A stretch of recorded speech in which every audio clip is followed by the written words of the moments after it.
الحمد لله رب العالمين والصلاة والسلام على سيدنا محمد وعلى آله وصحبه أجمعين وبعد.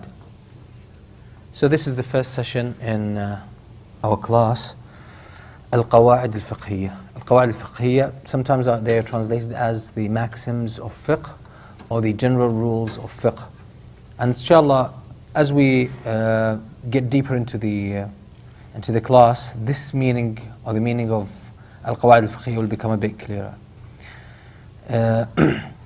We have to give an introduction first about what's the difference between fiqh, usul al-fiqh, and al-qawa'id al-fiqhiyya. These are three different sciences.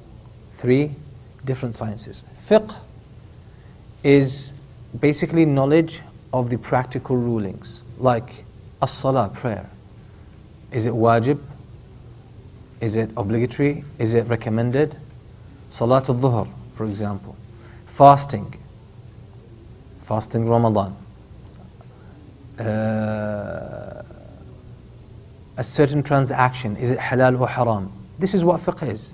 Fiqh tells us this is halal or haram. It tells us this is one of the ruling of an issue is one of five things. It's either wajib, which is obligatory, or mustahab, recommended, or neutral, which is halal or mubah, or it is disliked, makruh, or it is haram, that is prohibited.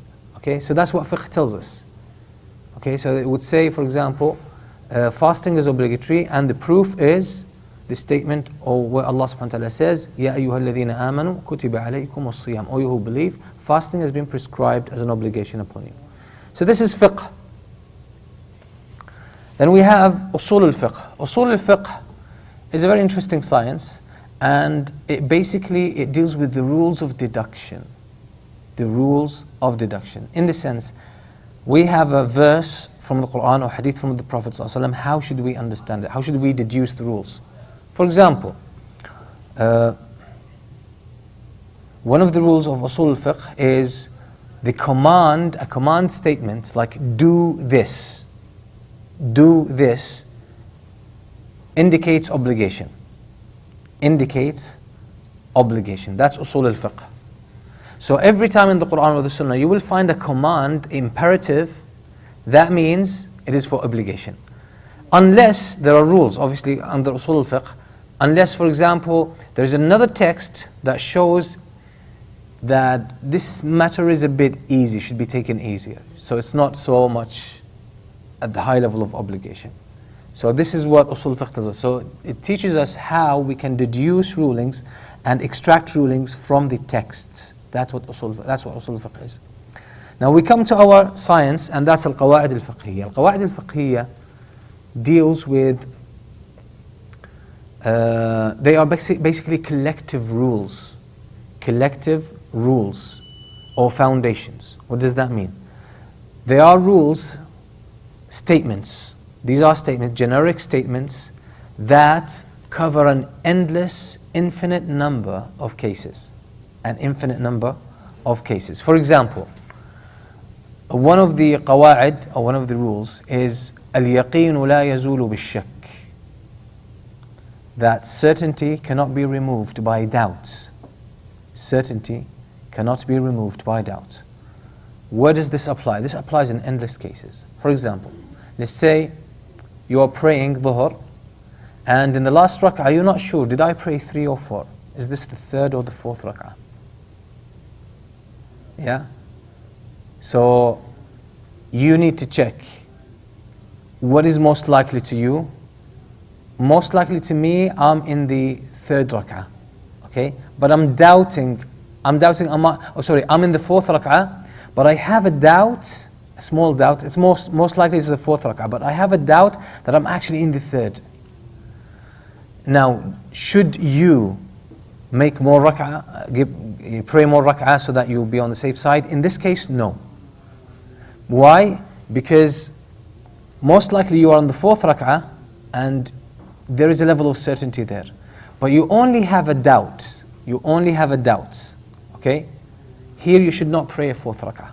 Somebody might say, but we've heard otherwise. No, you only increase, you only like pray more rak'ah to be on the safe side if you really don't know you prayed 3 or 4. So you have 50, you think 50 you prayed 4, this is the 4th, and another 50 possibility is that you are actually in the 3rd rak'ah.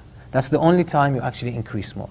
But if you seem to be mainly in the 4th rak'ah, but you still have this doubt, you leave this doubt. Another common case, just to show you how this rule applies, that certainty cannot be removed by doubt. Let's say you prayed dhuhr, you made wudu, you prayed dhuhr. Then Asr time came. You want to pray Asr, and you say, did I go to the washroom? Did I lose my wudu? Now we have certainty, which is you made wudu for dhuhr, so you are in a state of wudu. That's certain. You have no doubt about this. But now there is doubt that is fighting against the certainty. Did I lose my wudu? Did I go to the washroom? I can't remember, but I have this doubt.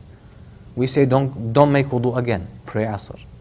Why? Because you have certainty about making wudu and being in a state of wudu, but you have doubt that is now has shed its light on this certainty. So what do? You go with the certainty.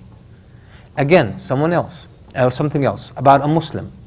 A Muslim says something, and this happens a lot today. This statement could be kufr, could be blasphemy. It could lead the person outside of the fold of Islam. But we don't know exactly what his intention is. We don't know what his intention is. He said something, okay, that's, let's say, a word which contains some insult towards Allah, disrespect towards Allah subhanahu wa ta'ala.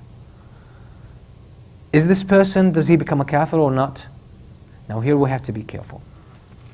Because we say, the scholars say, من ثبت إسلامه بيقين لا يخرج من الدين بالشك.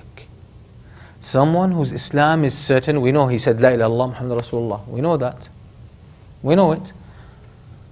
But he said a statement, but we're not sure really what's his intention behind it. Because maybe he said something, he means well, but he used the wrong expression, right? So since we don't know exactly what he means, we cannot say this person has become kafir. So that's another application of the same rule. Another application of the same rule. You have, for example, there's a beautiful story that where Umar ibn Khattab was walking with someone. Yeah, Umar ibn Khattab was walking with someone, one of the companions. And they passed by this house, and on top of this house, there was a leak. So there was some water falling. And it touched, some of it dripped on the other person's shoulder.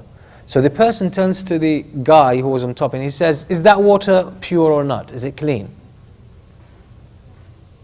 Abu al-Khattab says to that guy, he says, don't answer him. Don't answer him. Why? Because originally everything is supposed to be clean. The impurities are the exception. This table, is it pure or impure? Is it tahir or najis? Most of the things are tahir. The things that are najis and impure are what? A minority, an exception. So this is why this kind of, the fact that the majority of things are actually clean and tahir, okay, that gives certainty. That gives certainty that everything is originally clean except for the specified impurities that are specified in the texts. So Umar ibn Khattab said to that man, don't tell him. Why? Because you should take the origin. Don't take a doubt and build on it and start investigating. And if this rule is followed actually by a lot of people who sometimes question their faith and question their deen, it would be very helpful to them. Because there are so many things you know for certain. If you start doubting them, you know, even like life becomes impossible. So people who give a lot of space in their lives to doubt, they face a lot of problems, a lot of issues in their life. Let's say, for example, you go to the doctor and say, how can I guarantee that this doctor is good? Maybe he's one of those, you know, dodgy doctors. How do I understand that this medicine is the right medicine? Maybe it has some side effects. Let me look into this. What if this traffic light is not working well? What if there's something wrong with it? You know, if you keep looking for doubts in everything, life becomes impossible. So that's a general rule that can apply to, as I said, an endless number of things. So let me give you another example of another rule. Another rule, famous one that we all know, الضرورات تبيح المحظورات. Necessity turns prohibitions or makes prohibitions allowable. In terms of necessity, what is haram, if it's going to help you or relieve you out of this necessity, it becomes halal. Someone is almost dying, they don't have food, they got lost in the desert, and they found this dead dog. Could they eat it? Well, if that's going to make them survive, yes, they should eat it. They should eat it. So it becomes halal, although the meat of it is haram.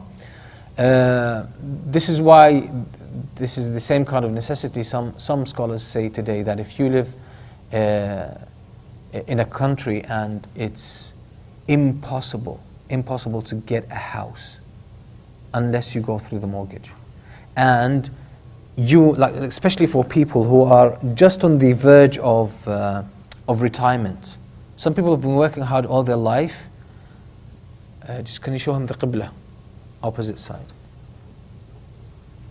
Yeah, so basically people who say are about to retire, and for all their life they've been working hard, and what happened is they didn't save any money, they didn't buy any property.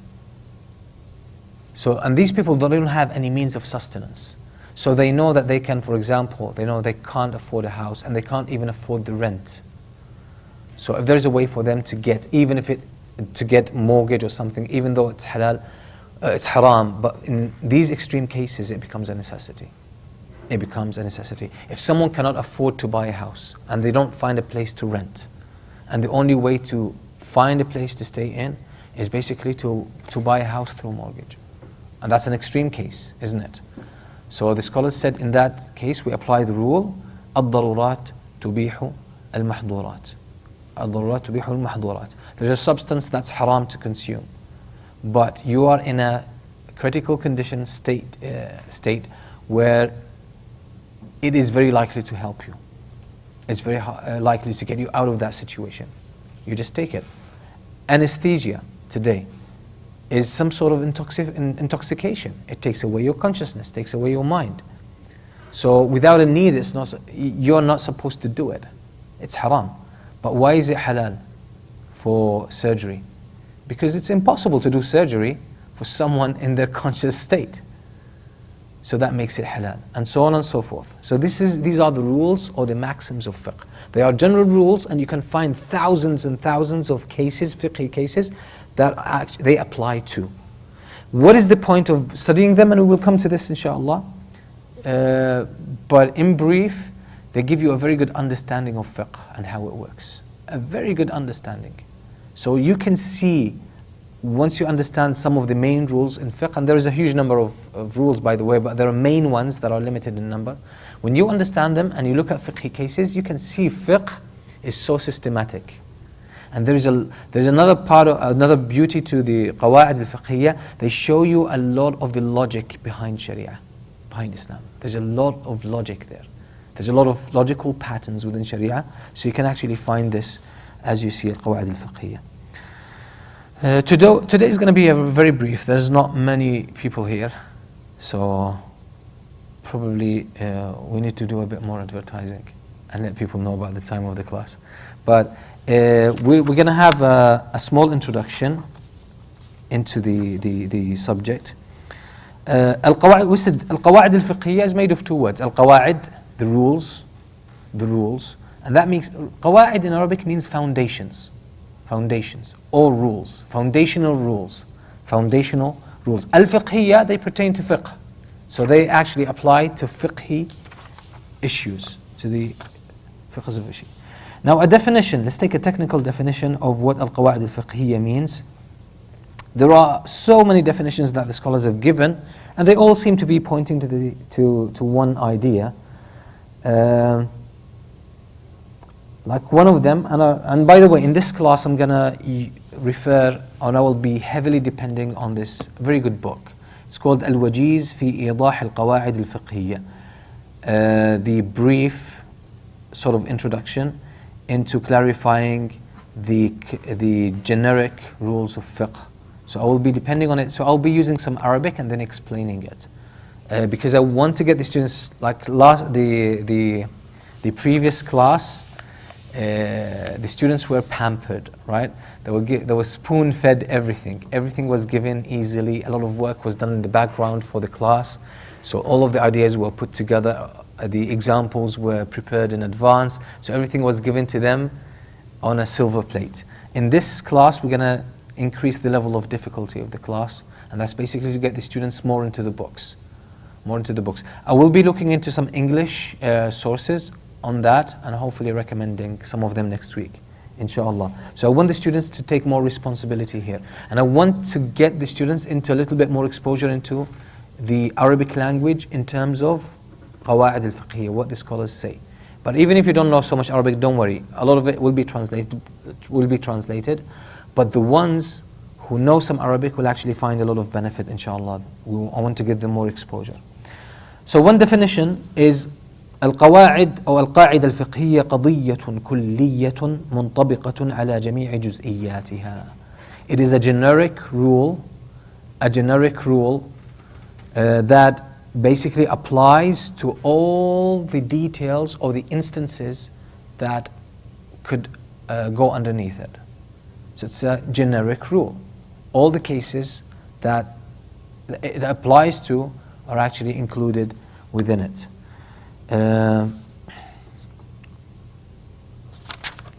He has a good definition that the author chooses. Basically he says حكم أكثري لا كلي ينطبق على أكثر جزئياته لتعرف أحكامها منه. It's a generic statement. It's not necessarily inclusive. Okay? It's not completely, perfectly inclusive. So it's generic. So it will have a small number of exceptions. ينطبق على أكثر جزئياته, that it applies to a huge number of cases. And from this generic statement, we can conclude the rulings or the fiqh rulings that pertain to these cases. Okay? An example, as we said, if someone is in trouble and the only way to get out of that dilemma is basically to use something haram. That's the only means available. So this person is not going to seek a fatwa or give me a specific ruling about this specific issue. Maybe there is no specific ruling about this issue. But we know from the general rule that in times of necessity, the haram becomes halal. Okay? So these are generally speaking this is the definition of the maxims of fiqh or al-qawa'id al-fiqhiyya. I mentioned the differences between generally usul al-fiqh and qawa'id al-fiqhiyya. I will keep it for next time as well, just to give you specific points. What are the benefits of al-qawa'id al-fiqhiyya? The benefits of al-qawa'id al-fiqhiyya is that, first of all, if you look at fiqh, you're going to see it as a scattered body of information. Oh, the ruling of this is halal, the ruling of this water is pure, this water is impure, that substance is allowed to use, this substance is not allowed to use. So there is a countless number of details. What al-qawa'id al-fiqhiyya do, they actually, they sort of classify and categorize these seemingly scattered rules under very well in systematic groups or classifications. That's the point and the benefit in al-qawa'id al-fiqhiyya. So as we said, like al-yaqeen la yazulu bil-shakk, that certainty cannot be removed by doubt. You will find a lot of rules that apply there. If you look at each one of those rules, will actually be irrelevant to anything else. It will stand on its own. But when you look at it as a group that belongs to this rule, we can see so much logic and so much sense in that. Another benefit is that's for the students of knowledge. It actually builds the fiqhi ability in the student. It makes the student, gives the student more mastery of fiqh and more understanding of the dynamics of fiqh.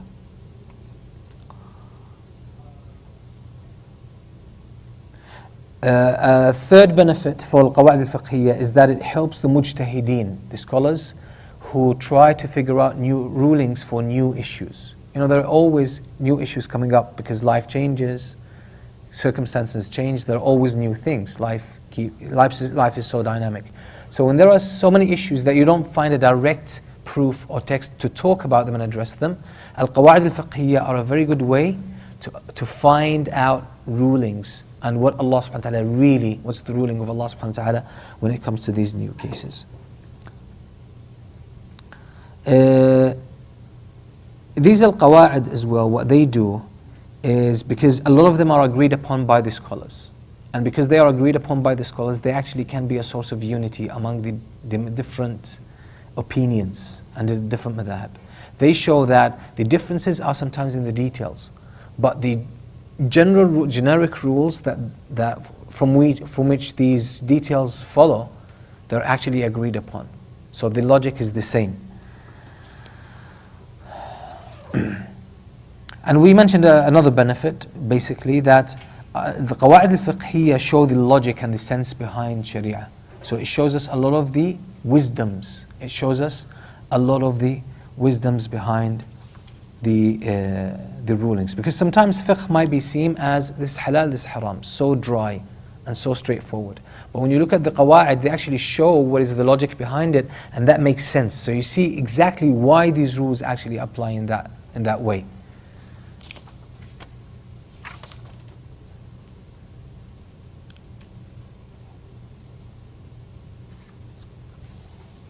Al-Qawa'id al-Fiqhiyya, they have different types. I'll quickly mention a couple of types. Some of them are taken from the Qur'an. Some of them are taken from the Qur'an. Some of them are taken from the Sunnah. So they are actually religious texts, some of them. Some of them are actually formulations that were put or stipulated by some scholars. After studying fiqh and seeing these patterns, so the scholars decided, they see there's a general rule that applies, so they decided to put it in wording. So they create this kind of wording. So we'll give some examples. For example, the hadith of the Prophet ﷺ, إِنَّمَا الْأَعْمَالُ بِالنِّيَّاتِ. Deeds are by their intentions. Okay, that's one of the main rules. That's one of the main rules. And it shows that your intention has a lot to do with your actions. And I'll give you the famous story from Abu Hanifa rahimahullah ta'ala, which actually shows very well, you know, how intention has an impact on the fiqh ruling. We know Abu Hanifa rahimahullah ta'ala, he had one of his main students, Abu Yusuf al-Qadi. Yes, Abu Yusuf al-Qadi. So Abu Yusuf al-Qadi, at some stage he saw himself, really he has learnt a lot from Imam Abu Hanifa, so he thought, well, I'm entitled to teach now. I'm in a position to really start teaching. And he was really he was strong, he wasn't. But, so one day Abu Hanifa walks into the masjid and he wants to start his halaqah, daily halaqah. But he notices there's another halaqah on the other side of the masjid, but he can't tell who was giving this halaqah. So he asks some of his students, who's this new halaqah? Like the first time I see this halaqah. They say, that's Abu Yusuf, your student. He's initiating he's starting his career, right? So he said, so he thinks he's ready to teach? They say, well, that's what he's doing. He says, okay, no problem. Abu Hanifa, rahimahullah, was very intelligent, so he wants to teach him a lesson. So he sends one of the students, and he says, listen, you go to him, and when the questions and answers time comes, you ask him this question. You say, someone bought a piece of cloth and he took it to the tailor, and he said to the tailor, I want you to make me a thawb. I want you to make me a thawb, a qamis. So he leaves it there, and the tailor says to him, you come like a few days later, it will be ready. So when he comes to the tailor back, and he says, okay, have you made my thawb? He said, what thawb are you talking about? He said, I came a few days ago, I brought a piece of cloth, and you took measures in order to make a thawb, a qamis for me. He said, no, you didn't. He said, I did. So the tailor denied him. So he took him to the judge. He complained about him. So the judge has to hear from both of them. So he heard from the customer, then he hears from the tailor. He says, well, He says, no, this man didn't come. I didn't take from him anything. So the judge, obviously, that's an authority. The judge is like the court today. So he sends police to the shop, tailor's shop, and they search in it and they find and they take that guy, the customer, and he recognizes the piece of cloth he brought and it was made into a thawb. So he recognizes it, he says, that's it. So they bring it. So now the question was, the judge is going to give the qamis to the man, to the customer. But should the customer pay the tailor or not? So Abu Hanifa instructed the student to ask Abu Yusuf that question. And he said to him, if he says to you, yes, he pays him, tell him, wrong. If he tells you he doesn't pay him, also tell him, wrong. That's wrong. Wrong answer. So the student goes, attends the halaqah. It's Q&A time. So he puts his hand up, he presents the case. So Abu Yusuf al-Qadi says, no, he doesn't pay him. His answer was. He says, well, that's not the right answer, that's wrong. He says, okay, let me think about it. So he thinks so for a minute, then he says, no, he shouldn't pay him. He should actually pay him, yes. He said, that's also wrong. Then he looks at him and he says, well, this question is not from you. This must be from Abu Hanifa, because that's his style, right? So he says, Khalas, I know that I'm not ready to teach. So he taught him the lesson. Then he goes to Abu Hanifa and he apologizes. And then he asks Abu Hanifa, what's the answer? Abu Hanifa says, they need to check the thawb. If it's designed according to the measures of the customer, he pays him. But if the thawb is designed according to a different figure, he doesn't pay him. Why? He says, because if it's designed according to the measures of the customer, then the tailor made the thawb with the intention that he's going to do it for the customer, so he deserves to be paid. So his intention to take the thawb or maybe sell it came after he tailored the thawb and he made it. So his intention to make the thawb was actually really to make it for the customer and sell it. So his act of tailoring it was done with the intention of what? Giving it to the customer and getting the money. But if the thawb is designed according to different measures, not the same measures as the customer, what this means, the tailor had the intention to make it for himself or for someone else before making it. So when he made it, he had the intention to steal it.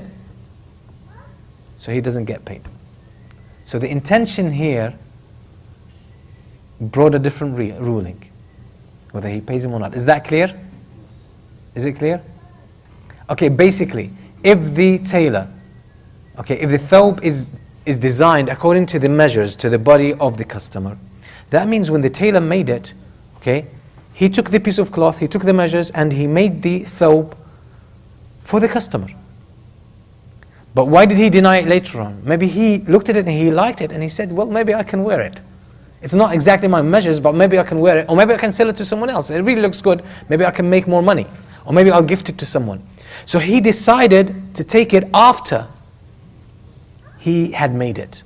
So when he made it with the intention that it's for the customer. So the action of tailoring it, was done with the right intention for the customer. So he deserves the money.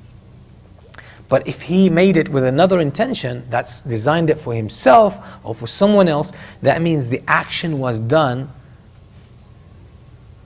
with stealing. There's a notion of stealing there. That's, I'm going to take it. So he doesn't deserve to be paid for that. So because he wanted to steal it, he doesn't even get paid for that. So here it shows that the intention is actually consequential in terms of rulings. So this is the same qaida. We were talking about the types of qawaid. So some of them are taken from religious text, either from the Qur'an or the Sunnah. إِنَّمَا الْأَعْمَالُ بِالنِّيَّاتِ is hadith from the Prophet ﷺ. Some scholars tried to put a different wording, saying الْأُمُورُ بِمَقَاصِدِهَا. Things should be assessed, should be weighed up based on the intentions. It's the same meaning. Another type of ruling we said is that statements that are made by the scholars. By the scholars. So the scholars look at Sharia, and when they see the same pattern occurring in the fiqh of salah, and the fiqh of siyam, and the fiqh of transactions, and the fiqh of tahara, there's a general pattern there. Okay? They will try to see this pattern and put it in words. Put it in words. Just like, for example, we said, let me actually, one of the general rules that some scholars have created, they say, because people sometimes get confused as to things that come out of their body. When do these things cause them to make ghusl, that they are janaba? When do they only cause them to make only wudu? Only wudu. So some of the scholars came up, they said, and that's basically we're talking about things that come out from the private parts.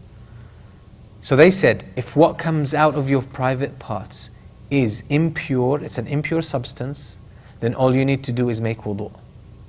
But if what comes out of your private parts is a pure substance, you need to make ghusl. And if you look at it, it works. It does work. So if a person goes to the washroom, what comes out of them is either urine or feces, right? That's impure. So all they need to do is wudu. But when a person, for example, they have a sexual intercourse and there is ejaculation, that's a pure matter. Semen is pure matter. It comes out, then the person needs to make ghusl here. Now, we all make this kind of rules. We all make these kinds of rules. Sometimes you deal with people who come from a certain area. You say, people who come from the city, don't deal with them. They're no good. They're no good. This is why they say, for example, tall people are this, right? Short people are that. Generalizations. These are all rules. This is exactly what the fiqh rules actually do. But they are accurate. They are accurate because some of the rules that we come up with are actually personal and biased.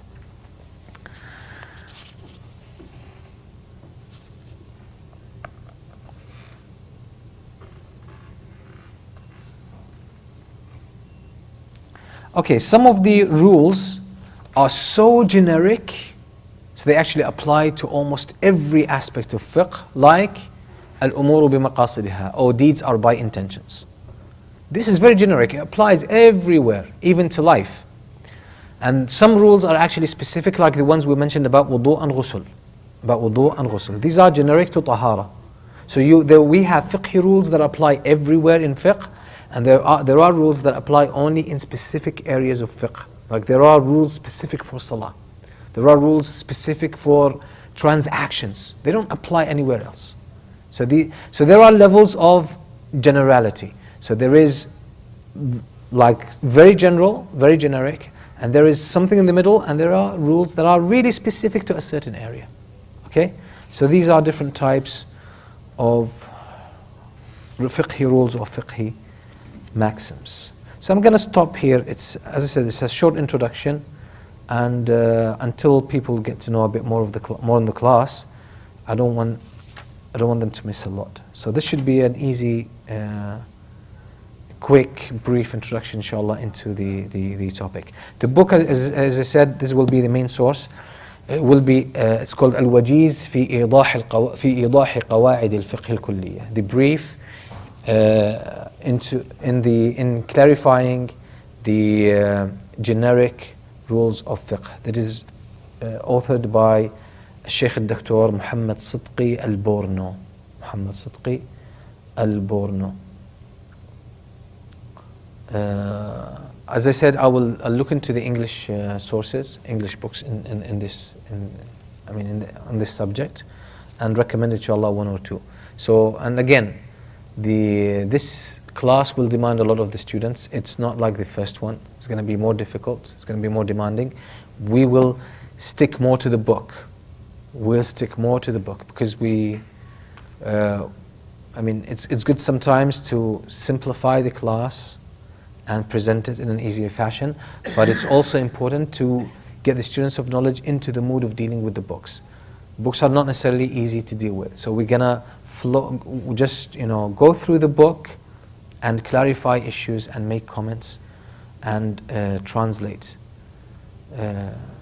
So you will get to see sometimes the rigidness of dealing with knowledge. It's not easy. So I'm not gonna buffer this. In other classes, I try to facilitate it, make things easy, do the hard work, and then bring everything completely processed. But in this class, it's going to be a bit more raw.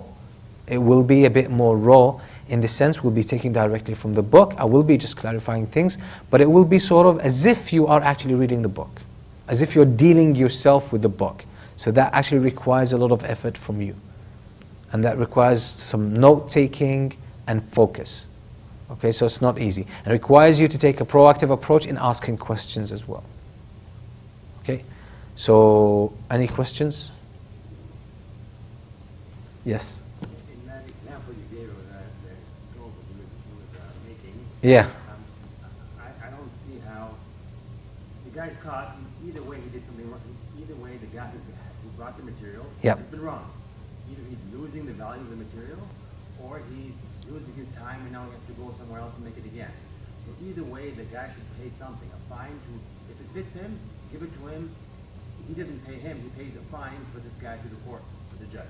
Yeah. If it doesn't fit him, he made it for somebody else, then he has to pay him back for the material he used and pay a fine for wasting his time. Isn't that more fair?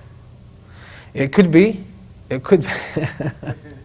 So that was the Yeah, choice. but just looking at the answers, I would assume there was a context around the story, which is more that the guy wanted the thobe anymore. The customer wanted to get it anymore. So he said, I want it regardless. Okay? So I'm assuming so, yes. But if you want to think of other possibilities, there could be other possibilities, yeah. Yeah. No questions, sisters? Okay.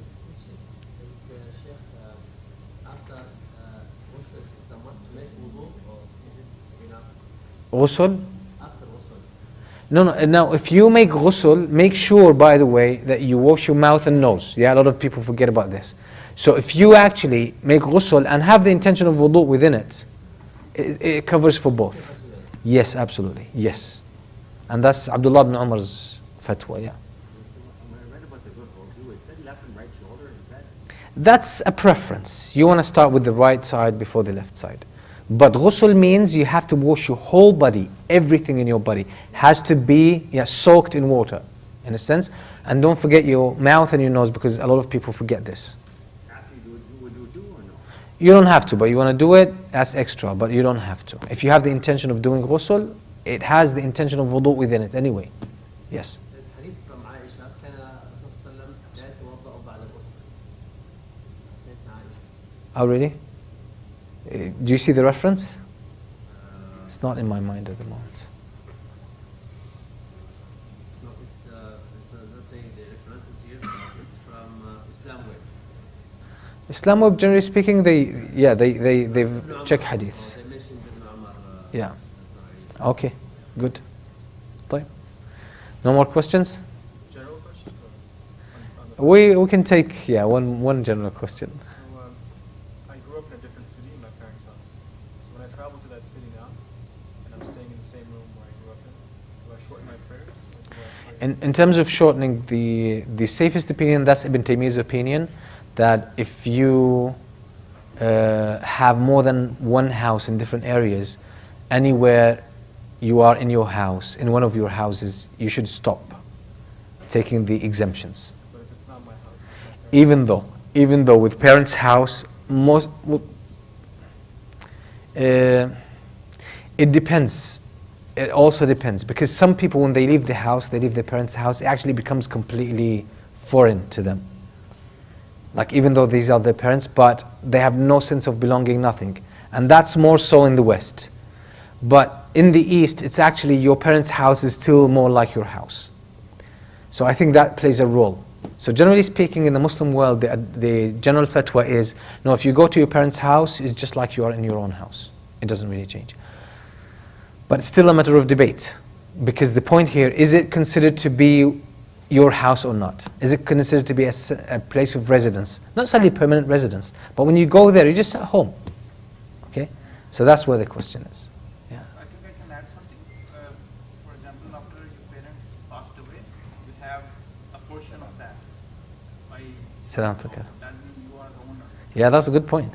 That's a good point. So, Allahu Alam. But regardless, although this is a little bit irrelevant that if you have a portion or not, because it's about the whole thing about shortening the prayer and combining prayers when you travel is about al-mashaqqa, which is the hardship.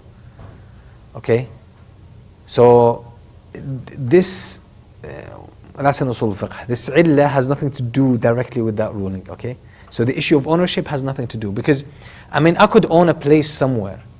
Like I could own a house in Milton, inshallah. Yeah? And I rent it out. So if I'm gonna go and visit, and I rent it out to my friend, I go visit my friend, it's my house, right? I own it. And I'm traveling, let's say I'm traveling from Kingston to Milton. And I'm in Milton, I'm visiting for a day. It's my friend, it's my house, he rented it from me. Because the house is mine doesn't mean I'm gonna just, pray normal. I'm traveling, I'm gonna shorten and combine. Okay? But anyway, let's not get into this kind of discussions. But, okay, again on the same thing? Okay, go ahead. Sometimes I pray in my car because the weather is bad. I don't recommend this. Don't pray in your car. Because you need to stand up. Unless you have a big van where you actually can stand up and make proper salah. And by the way, this really, thanks for bringing this up. That's a big issue. I see a lot of people praying in the car. One of the main pillars of salah is qiyam, you standing up. How you pray in the car? You might say, oh, it's raining, something. Come on, you're in Canada. You can find a corner to pray. You can find somewhere to pray. Like if you are out in the open and there's no way for you, like it's heavily raining and it's really bad and you can't. But even that's a very rare case. So no, you shouldn't pray at all in the car. You should pray standing. Find a place. Even if it's uncomfortable. Even if there's people walking here, and passing by. Okay, if I make it, is batila? I don't want to get there, it's batila or not, but I would say don't do it. That's with Allah subhanahu wa ta'ala. That's with Allah. Yeah. Barakallah fikum. Okay. Jazakum Allah khairan. Sallallahu sallam ala nabiyina Muhammad wa alihi wa sahbihi wa sallam. رب العالمين والصلاة والسلام على سيدنا محمد وعلى آله وصحبه أجمعين وبعد. So this is supposed to be the second meeting or the second session in this class, Al-Qawa'id Al-Fiqhiyya, the maxims, the legal maxims of Al-Fiqh, of Islamic jurisprudence. Before we start, I want to make sure that the format of the class is actually most beneficial to the students attending. So it doesn't seem that we have a big number of students. The last class we had a far bigger number, so probably the setup here needs to be changed. Probably needs to be changed. So today, okay, inshallah. So we can get by today with this format, but we'll probably change the format. Can I know how many sisters there are? Okay. Barakallah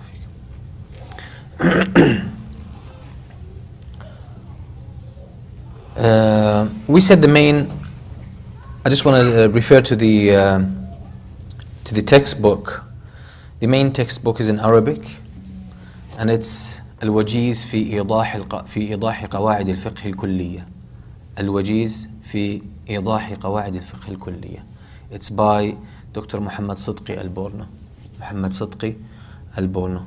It's a very good book, excellent book. It's part of a bigger series. He has a whole encyclopedia on the maxims of fiqh, and this one is actually just talks about the main rules, the main basic rules, and some details as well.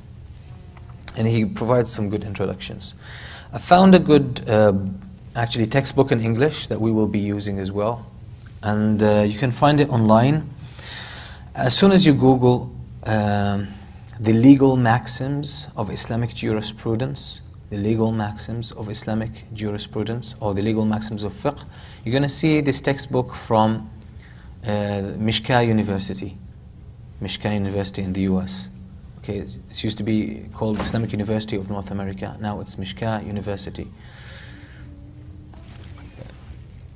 So they have compiled a good text in English. So inshallah we can use it as our English textbook. We need to give some kind of introduction, some kind of a context, put these qawa'id in a context, because for students of knowledge, this is actually a big leap when you get into al-qawa'id al-fiqhiyya. Getting into al-qawa'id al-fiqhiyya is quite a substantial move. It's quite a substantial move in fiqh. Because when we study fiqh, we usually study the rulings and we learn the evidence. So we say, for example, wudu, you have to have wudu. Okay, wudu is a shart, is a condition for the validity of the prayer. That's the hukum, that's the fiqhi ruling. And what's the proof? It's the verse in Surah Al-Ma'idah. Verse in Surah, يا أيها الذين آمنوا إذا قمتم إلى الصلاة فاغسلوا وجوهكم وأيديكم إلى المرافق وامسحوا برؤوسكم وأرجلكم إلى الكعبين. All you who believe, when you stand up in prayer, that means before that, you wash your faces and your hands up to the elbows, you wipe over your heads and you wash your feet. So this is what fiqh is. So in fiqh there's a countless number of rulings. There are so many rulings about salah, so many rulings about wudu, so many rulings about hajj, about fasting, about zakah. There's a huge number of rulings.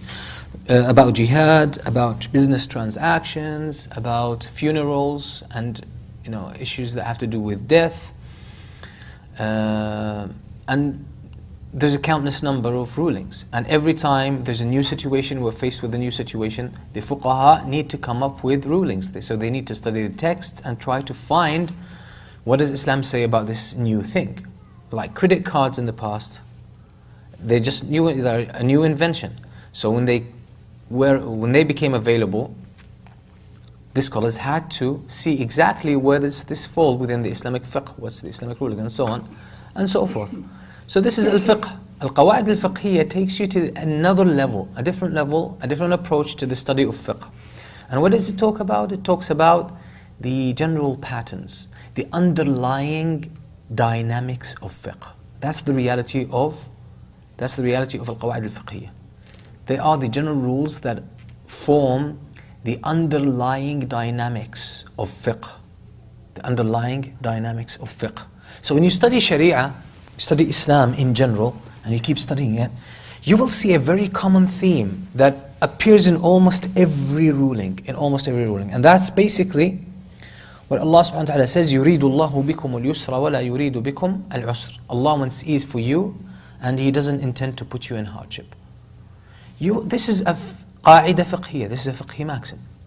So from this, it was taken al-mashaqqa tajlibu al-taysir, that when there is hardship, or hardship begets ease. Hardship causes us to bring about ease. So you will find this in Islam, wherever you go, like for example, let's say you're studying salah. Someone finds it very difficult to stand up in salah because they have an illness, they have an injured knee, and they can't stand up in salah. They're unable to stand up in their salah. They have to get seated. If they stand up, it might exacerbate their medical condition. So that's mashaqqa, that's hardship, that's harm. So what's the ruling? They can pray seated. They can pray seated. The traveling, there's a lot of stress that comes around with traveling. There's a lot of juggling between different things. There's the hardship of traveling itself. So this is why you will find that salah is shortened, and when there is need, you can combine salahs. So things are made easy. When you are traveling, you can break your fast in Ramadan. So you can find this line, this logic, okay, or this pattern everywhere in Sharia. When you can't do something, okay, it's taken away from you, or it's made less or easier for you. If abstaining from something haram is putting you in extreme hardship and maybe jeopardizes your safety and your life, then what happens? It becomes halal. It becomes halal. So you will find this pattern. So this is why the scholars, through their study, and by the way, this was a very common thing at the time of the Prophet ﷺ, at the time of the companions of the Prophet ﷺ, as we will see, at the time of the Tabi'een, and throughout, these ages, this kind of understanding, this kind of thinking was very prevalent. And we can call it in Arabic, at-tafkir al-qawa'idi, which is thinking in terms of principles, not in terms of details. Thinking in terms of principles, not in terms of details. You will find, for example, Sheikh Abdul Rahman al-Sa'di and his student Sheikh Ibn Uthaymeen, when they talk about al-fiqh and al-qawa'id, they say no one can master fiqh unless they learn qawa'id. Why? Because mastering qawa'id means you master the principles, so you know how fiqh runs. But knowing everything in fiqh is almost an impossible mission. But when you know the principles, you can figure out the details.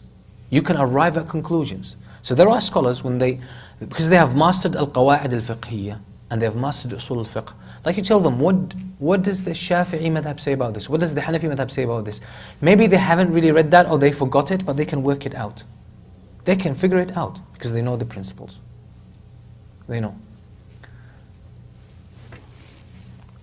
So these become more like general guidelines to show us how fiqh actually works,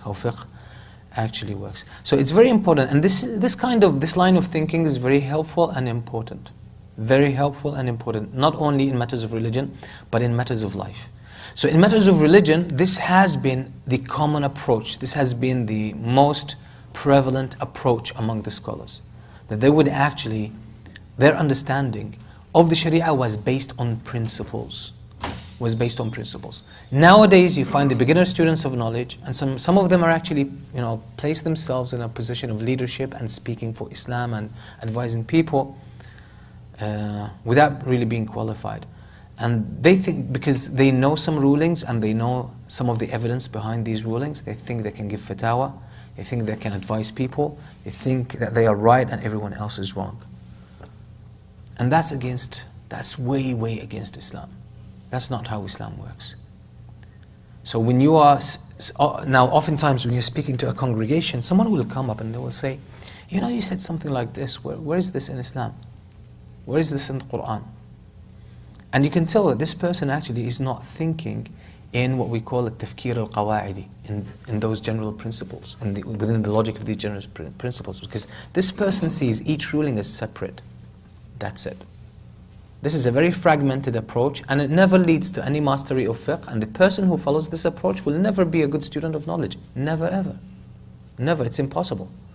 It's just, looking just, let's take an example, the rules of grammar. The rules of grammar. When you learn in English, there's a general pattern. There's a general pattern, for example, of certain verbs, like drive is the present, drove is the simple past, and the past participle is driven. Drive, drove, driven, right? So you can follow this line of thinking, so you don't need to learn each verb on its own, that this is how it is, but you see this general pattern, and it applies maybe to a huge number of verbs that follow the same kind of rhythm. Then you have learned probably hundreds of verbs and how to change the form of the verb based on the tense. So that's how the qawa'id al-fiqhiyya work. You don't have to learn each verb. There's a joke. It's basically that in some Arab country, the teacher was teaching the kids this kind of English, different tenses. So he would say, drive, drove, driven, swim, swam, swam. That's not okay. Drive, drove, driven, strive, strove, striven. Things like that. Okay, so he was following the same pattern: drive, drove, driven. So, but there was this kid who was absent-minded, probably tinkering with something, maybe his smartphone or something. So the teacher says to him in Arabic, in the like slang language, yeah, he says shbik. Shbik means basically, what's wrong with you? Shbik. So the boy, he's caught the rhythm, right? So he thought the teacher was asking him, and it was a verb. So he said shbik, shbok, shbiken, right? So he does the same thing. So al-qawaid al-fiqhiyya are pretty much the same. Pretty much, they show you the pattern, the underlying patterns, so you can see where Islam is going with all of this thing. And it shows you the maqasid of Sharia as well. It shows you the maqasid, shows you, generally speaking, what are these objectives within Islam? What are these principles? What are the dynamics that underlie fiqh? So it's a very powerful approach. And there's no way to master knowledge, not only fiqh, but also aqeedah. And even the Arabic language. There's no way to master it except when you learn the qawaid, the maxims. You learn the principles. Then you can arrive at mastery. This is why you find some people learning language, once they learn the grammar very well, and they learn a little bit of vocabulary, they can really stretch that so far that they can actually speak very good English in a short time, or good Arabic in a short time, and so on and so forth. So learning the qawaid is a very powerful approach in terms of learning. Very powerful approach in terms of learning. And now most of the modern sciences, most of the modern subjects that are taught in university, they're actually, they're based on teaching the principles.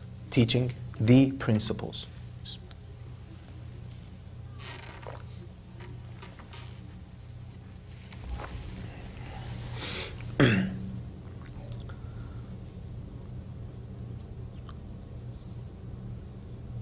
Let's take a definition of al-qaida, which is al-qawaid is the plural, the maxims or the rules. And al-qaida, one, okay, means the rule or the foundation or the maxim, one maxim. It literally, linguistically, means a concrete or abstract maxim or base. This is, by the way, from the book that's by Mishka University. Al-Qaida is it literally means a concrete or abstract maxim or base. That's linguistically.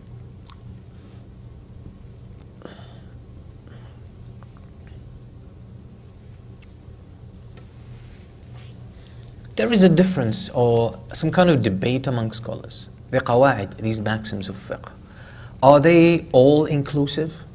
Like they apply across the board, there are no exceptions? Or are they preponderant? Preponderant in the sense that they're actually not all inclusive completely, but they apply to the majority of the cases. Let's say 90% of the cases. So there's like 10% exception where the rule actually doesn't apply. So there's a difference of opinion. Are they completely all-inclusive, there's no exceptions, or are they preponderant? In the sense, are they not completely like inclusive, but there are some, like they cover the majority, but still there are exceptions. So there is a debate. There is a debate among the scholars about this, but the fact, looking at the qawaid al-fiqhiyya, you will find actually most of them are preponderant in the sense that they are not necessarily all-inclusive, but you will always find exceptions. But the exceptions, as we say, they go to prove the rule. They emphasize actually the rule, because almost for every rule there are exceptions. Shaykh Mustafa al-Zarqa, rahimahullah, one of the great scholars of usul al-fiqh and qawaid al-fiqhiyya, he passed away, he lived in the 20th century. He was one of the really masters of fiqh and usul al-fiqh and all these sciences related to fiqh.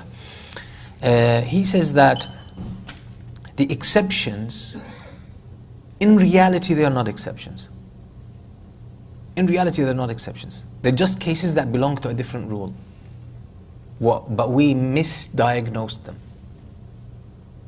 Okay, so he says, basically we misdiagnose them and we think they apply to this rule because of some kind of similarity.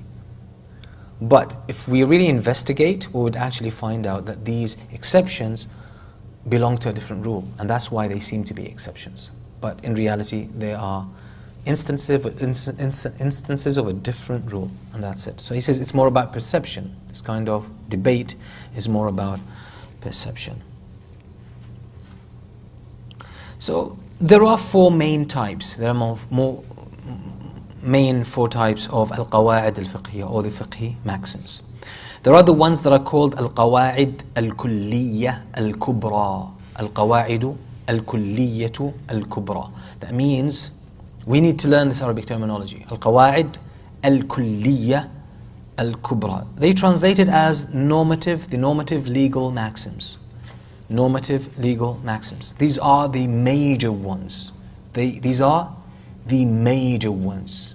Very generic and apply almost everywhere.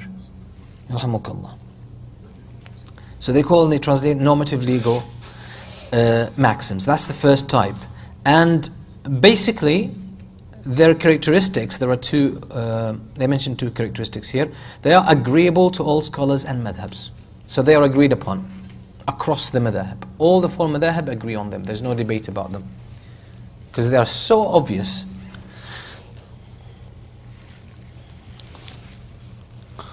So they are agreeable to all the scholars and all madhabs. Second, they have the highest degree of inclusiveness. The highest degree of inclusiveness. That means they are almost all inclusive, if not actually completely all inclusive. An example of them is the famous one, al-mashaqqatu tajlibu at-taysir, which means al-mashaqqa tajlibu at-taysir, which translates as hardship begets ease.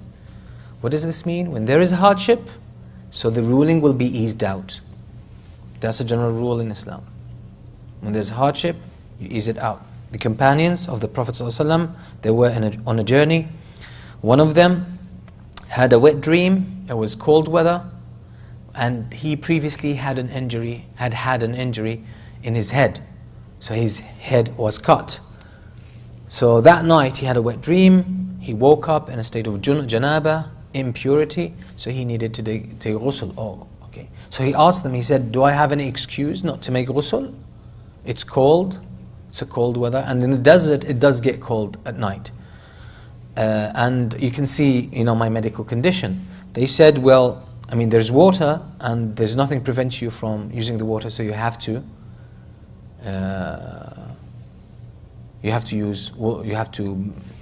take a full bath, take a full ghusl."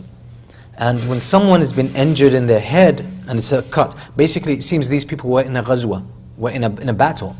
So that means he was hit with a sword on his head. That means that it's a big cut. It's a big wound. So he washed himself with water, it was cold, and he died as a result. When the news came to the Prophet ﷺ, he said, قَتَلُوهُ قَتَلَهُمُ اللَّهِ. They killed him, may Allah kill them. And these are companions.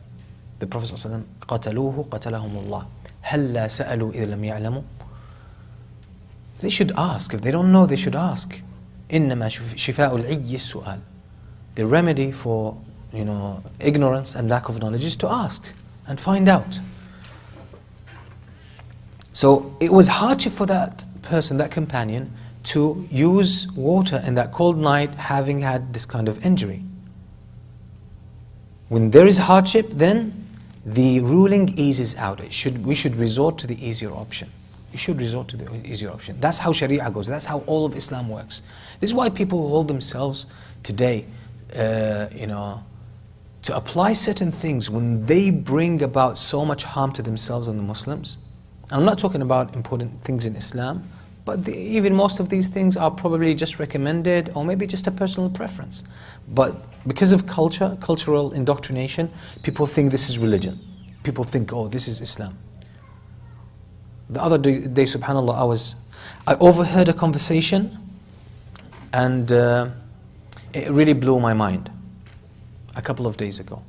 Unintentionally, I happened to hear it because it was happening very close to me. I didn't see the people, it was from behind a door. So there were two guys speaking, one of them had their son. And the other person was actually practicing, very practicing brother who frequents the masjid, and he sees himself as a student of knowledge, and hopefully he is. So basically, they were having a conversation, then that supposedly learned brother, he sees the little boy who's about 3-4 years old. 3-4 years old. And he says, come here. Come here. And he's speaking this decisive, intimidating, authoritative style. Come here. You want to be a good Muslim? He's speaking to the child. The child obviously doesn't answer because he's intimidated. He's scared. You want to be a good Muslim? And that's in front of the father. You want to be a good Muslim? The child doesn't answer. He says, you want to be a good Muslim, you don't wear those pants. They are tight. Allah will not accept your salah, Allah will reject it. And the little boy says, Allah will reject my salah. And you can tell he was scared and he was having a sense of guilt. 3-4 years old. You don't wear those pants. If you want to be a good Muslim, and he repeated that so many times, and he says to him, you go to mom tonight, you tell her it's haram to wear these pants, you throw these away, and you get me some loose pants, so Allah can accept my salah. That's kind of rhetoric that pushes our kids away from Islam. And what are you teaching this child? First, this child is not accountable. He's not mukallaf. He's not mukallaf. Yes, maybe you want to teach the kids to dress up properly, that's fine, but that's not the way to do it. Second thing, what impression are you giving the child of Allah? Well, Allah, with all His majesty, He's chasing kids for what they wear, right? For pants.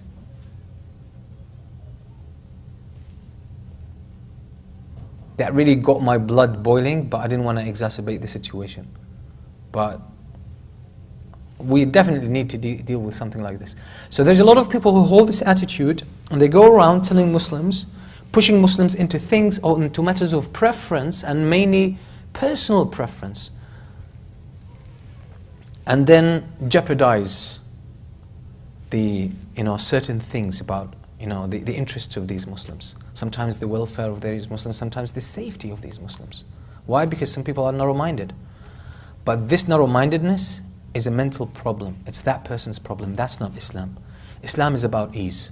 The Prophet ﷺ in Hajj, when people were coming to him, I missed this, I missed that, I can't do this. The Prophet ﷺ says, "If'al wala haraj." Do no harm, no harm, no harm. Take it easy. Take it easy. The Prophet ﷺ sent the companions Mu'adh ibn Jabal to Yemen, and he said to them, "Yassira wala tu'assira." Make things easy, do not seek hardship. Do not seek to make things hard. Making things hard is not righteousness, by the way. It has nothing to do with righteousness. There is no connection between righteousness and making things hard, by the way. There's nothing like this at all. That's just a fallacy. That's just some kind of a misunderstanding, misconstrual of what Islam really means. People think if I take it hard on myself, I'm more righteous. Who said that? Who said that? This has nothing to do with Islam. This is a personal impression. Yassira wa la tu'assira, bashira wa la tunaffira. Give people, a good face, a sense of optimism about the truth and about Islam, and don't make it gloomy. Don't push people away. Don't be off-putting to make people, thrown off because of the truth. So you can find that it's a basic principle and premise in Islam that runs through across the board in everything in Islam. Al-mashaqqatu tajlibu at-taysir. That hardship begets ease. When there's hardship, absolutely Islam is going to bring ease. Some scholars put this in a different fashion, in a different style. In Arabic they say, إِذَا ضَاقَ الْأَمْرُ اتَّسَعَ. If things become tight, it loosens up. What does that mean? If situation becomes tight, critical, then Islam is going to loosen up for it. Islam is going to be easy. Now, why is it when you speak to some students of knowledge, sometimes people who are in the field of da'wah, you feel that you're stuck. You feel that even your needs and your concerns are not being even considered at all. Are not considered at all. So we have to be careful about these, and we have to understand. And this is why, understanding, and I believe the approach to fiqh today has to be really, in a great part, based on these principles. But also connected all the time to the Qur'an and the Sunnah. But that fragmented approach where we teach the students the fragmented, rulings of fiqh that makes them rigid, that makes them, develop inaccurate impressions and understandings of how fiqh really runs and what's the relationship between fiqh and life. A second type of al-qawa'id al-fiqhiyya, they call them al-qawa'id al-juz'iyyah al-kubra. Al-qawa'id al-juz'iyyah al-kubra. They translate it as partial normative legal maxims. Partial normative legal maxims.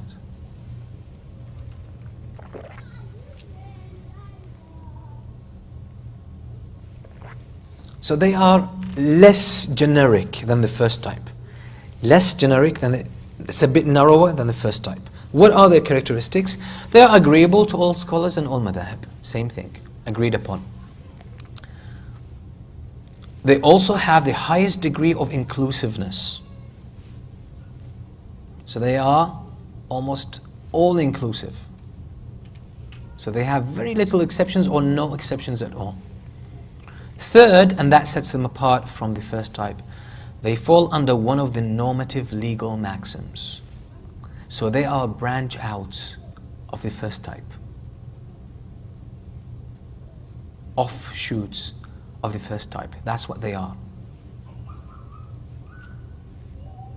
So that sets them apart from the first type. So they fall under the first type. An example of them, الضرورات تبيح المحظورات. الضرورات تبيح المحظورات. Necessities permit the prohibited. Necessities make the prohibited permissible. This is agreed upon by all the scholars. Number two, this is all inclusive. Wherever anything that seems to apply to it linguistically, then it does apply to it.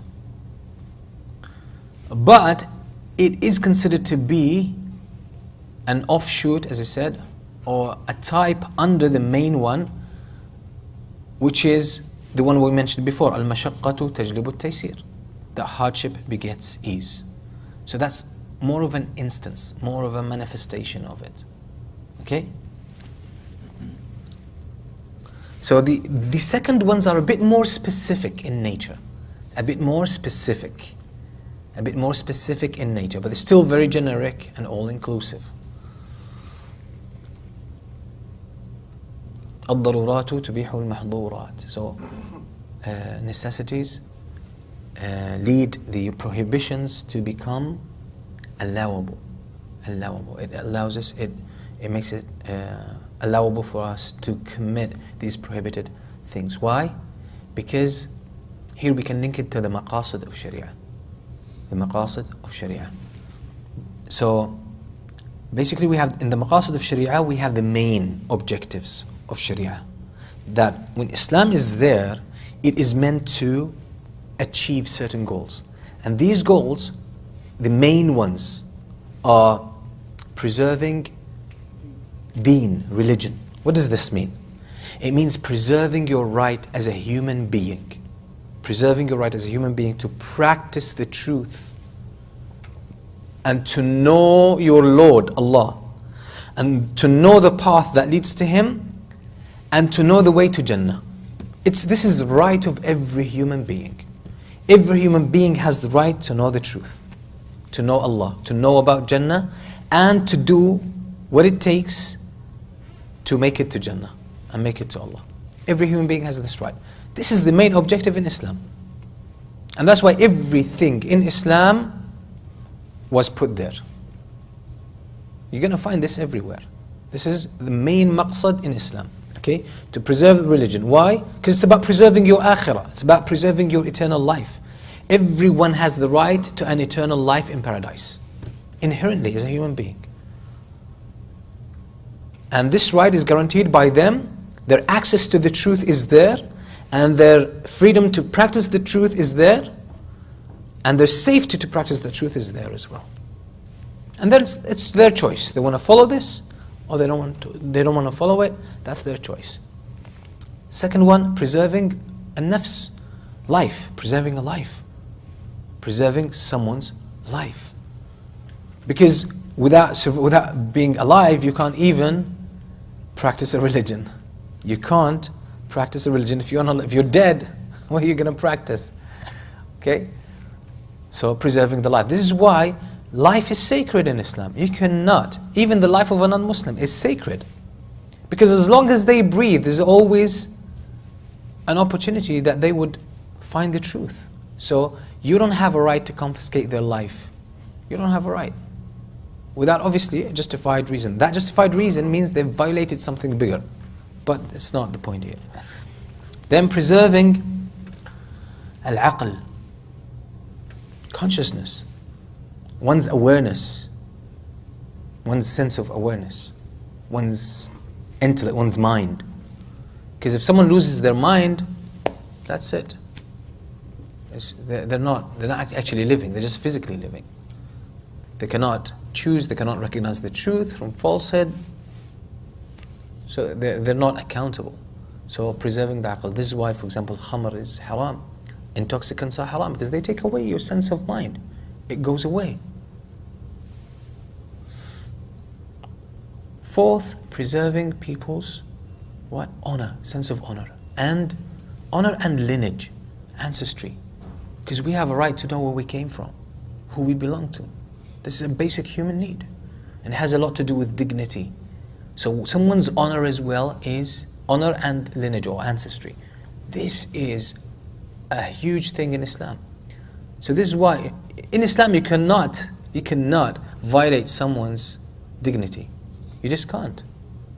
You cannot violate someone's dignity by any means. Because once the dignity of a human being is violated, they're no longer normal. They're no longer normal.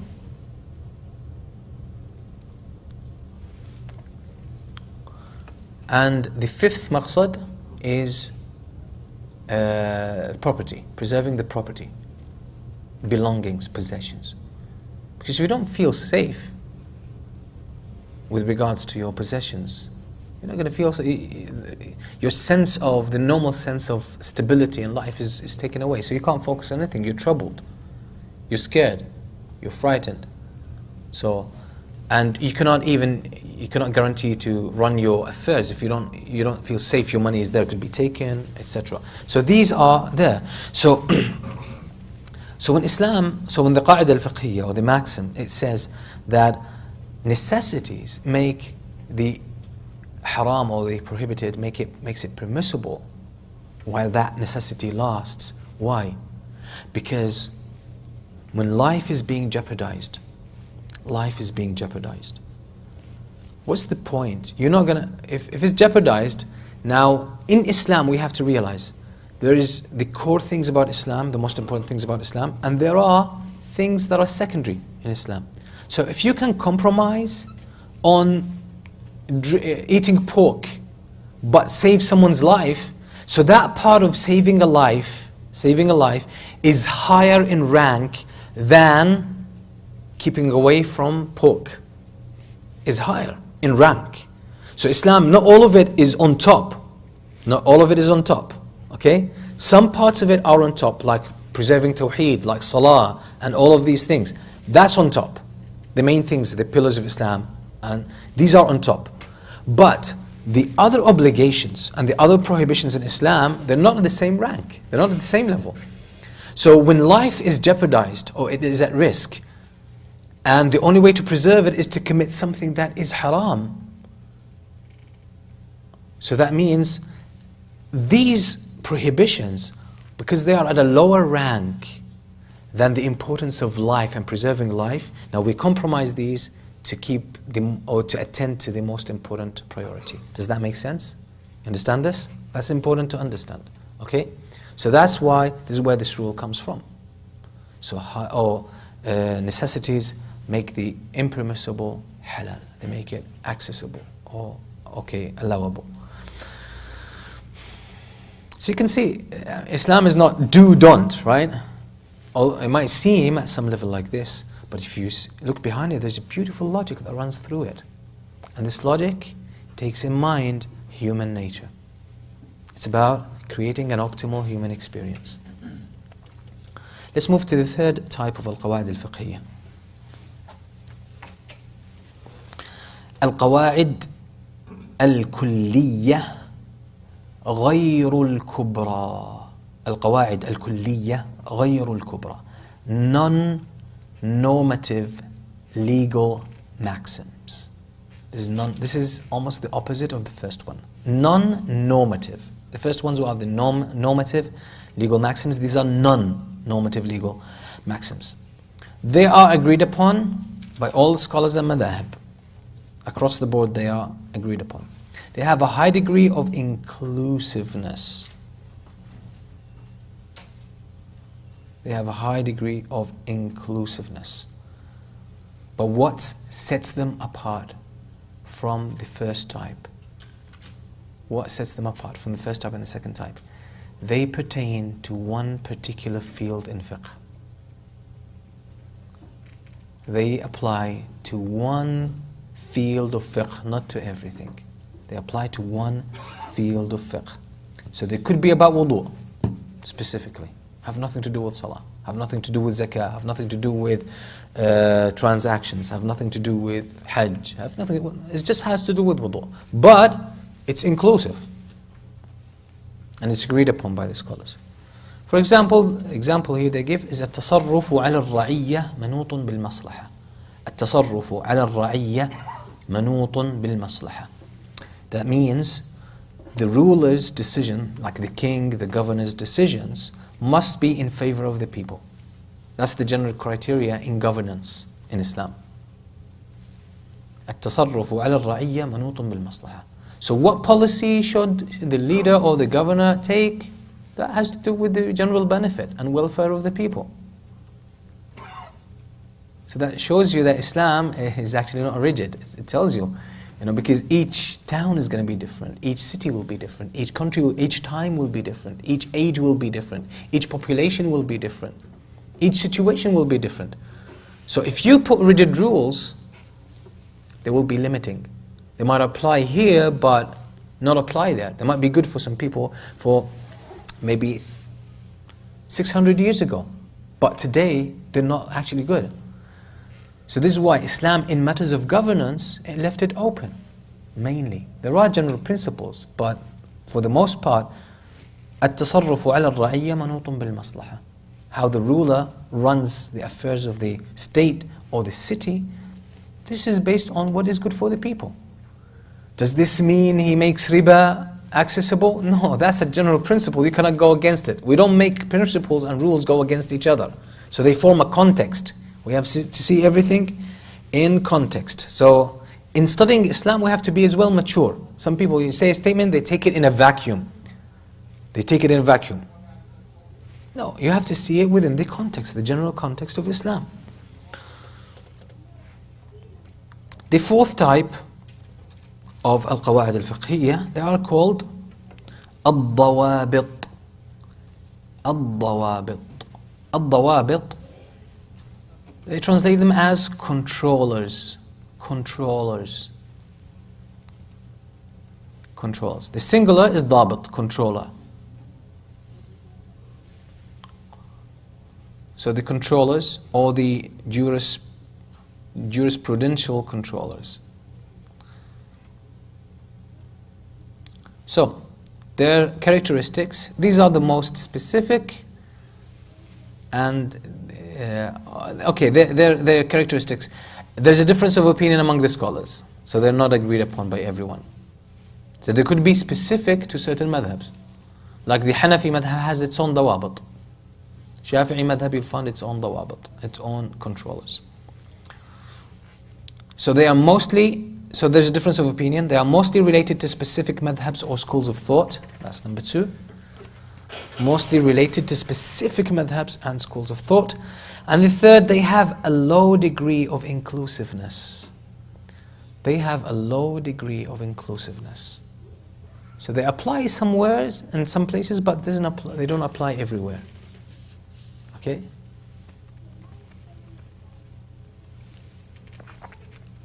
So they have some generality, some generic sense, but it's not so big. How do we know? That's why the scholars of the madahib, of specialized in these madahib, they understand these very well. That's their territory. They've mastered this, so they know where to place each one of them. An example of them, كل كفارة سببها معصية فهي على الفور. كل كفارة سببها معصية فهي على الفور. Every kafara, expiation, expiation, like when you do something wrong or you miss an obligation, you have to compensate for it. You pay off an expiation or a kafara, okay? Every kafara that is caused by a disobedience, by a sin, by a ma'siyah, is supposed to be fulfilled immediately. Immediately. So kafara, let's say you were traveling in Ramadan. You were traveling in Ramadan. When you were traveling, you were allowed to break your fast, make it up later. Do you have to make it up straight away as you come back? Let's say you came back after Ramadan, a week after Ramadan, you came back home and you settled. Do you have to start fasting it right from now? No, you don't have to. You have a whole year. You have 11 months to fast. You have 11 months. Okay, you can fast at any time. This is what Aisha radiallahu anha, she said, I used to fast my missed days from Ramadan in Sha'ban, just before Ramadan, next year. كنا ننشغل برسول الله صلى الله عليه وسلم. We used to be busy with the affairs of the Prophet صلى الله عليه وسلم. So why? So that means, okay, there are two things in Islam. Originally they are discussed in Usul Fiqh. There are two cases. You have to do something immediately, or you have the luxury to do it whenever you want. The first one is called al-fawr, immediacy. The second one is called at-tarahi, ala at-tarahi. You have time. You can do it anytime. There's no rush to do it. So كل كفارة سببها معصية فهي على الفور. So each kafara, each expiation that is caused because of a sin, not because of an exemption, because of a sin. Like someone, let's say, approached their wife intimately, they had a sexual intercourse during the days of Ramadan.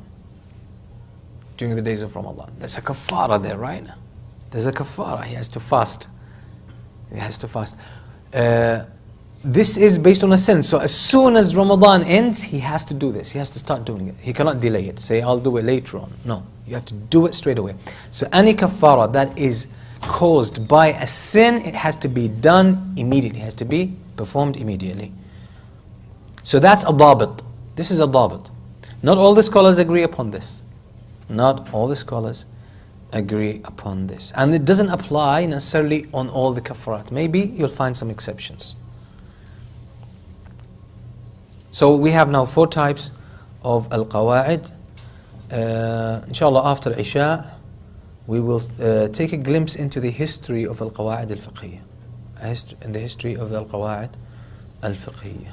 Barakallahu feekum wa sallallahu wa sallam ala nabiyyina Muhammad wa alihi wa sahbihi wa sallam. So we'll carry on after Isha. Inshallah.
Alhamdulillah, wassalatu wassalamu ala rasulillah wa ala alihi wa sahbihi wa wala wa ba'd.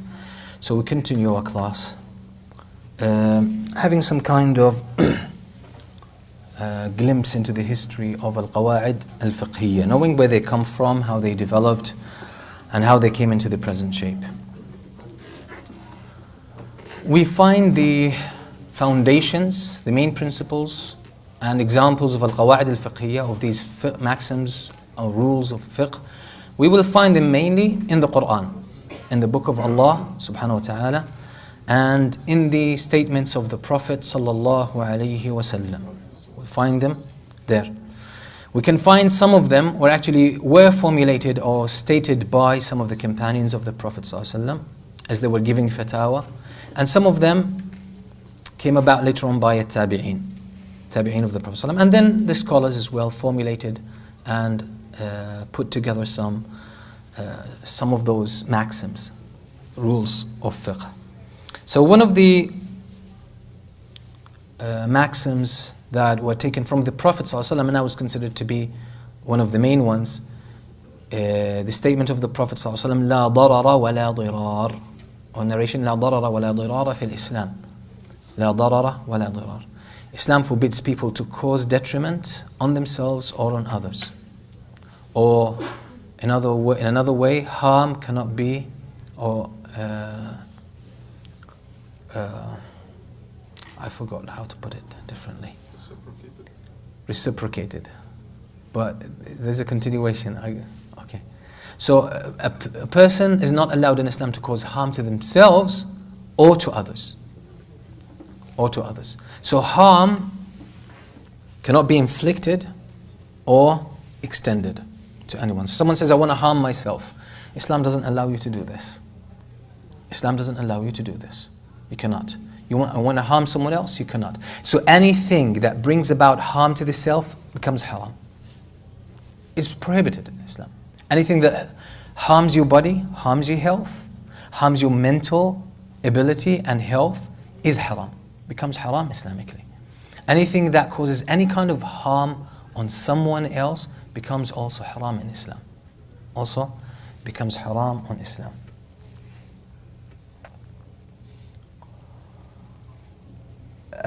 We have also statements from the companions that turned into general rules or maxims of fiqh. For example, there's a statement from Umar ibn Khattab, مقاطع الحقوق عند الشروط.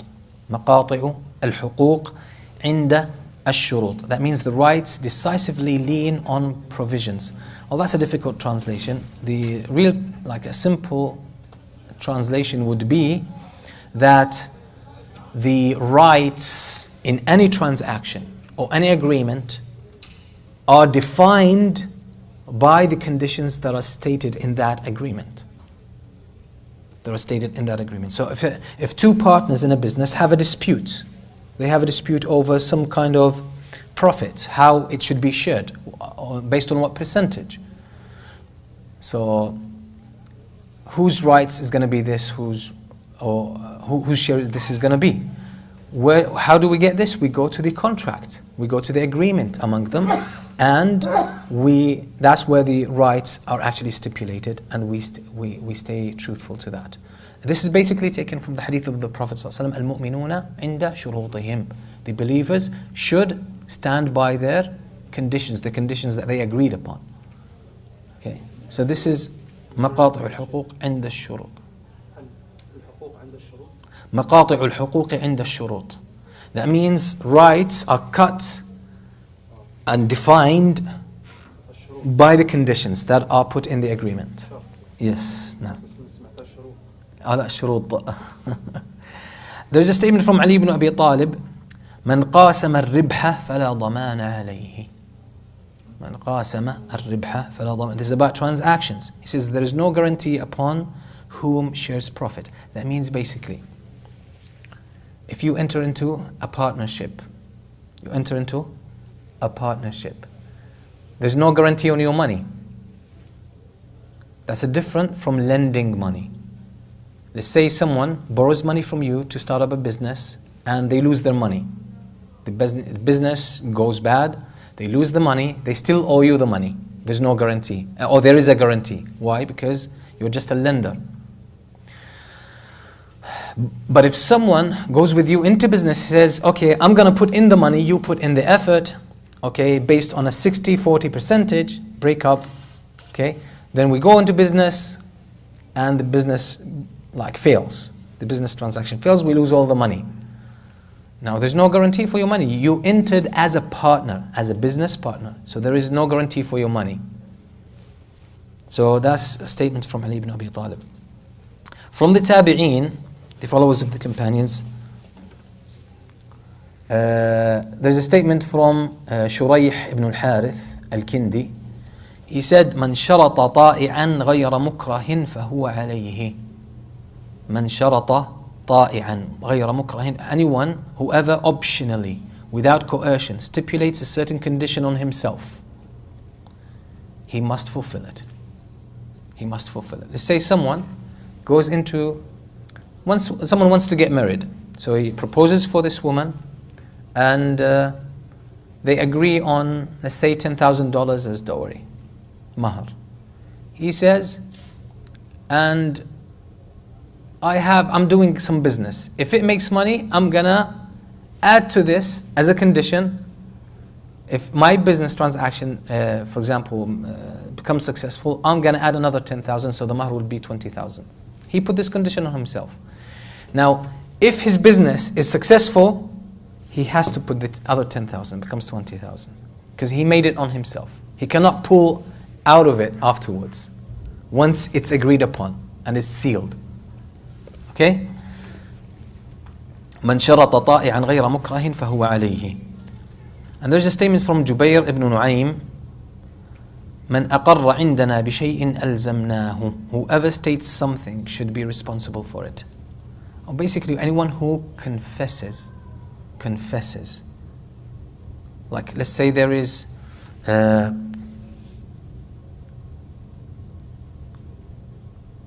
two people dispute the ownership over a property. One says it's mine, the other one says it's mine. So they go to the judge, they dispute, and one of them says, no, it's his, it's not mine.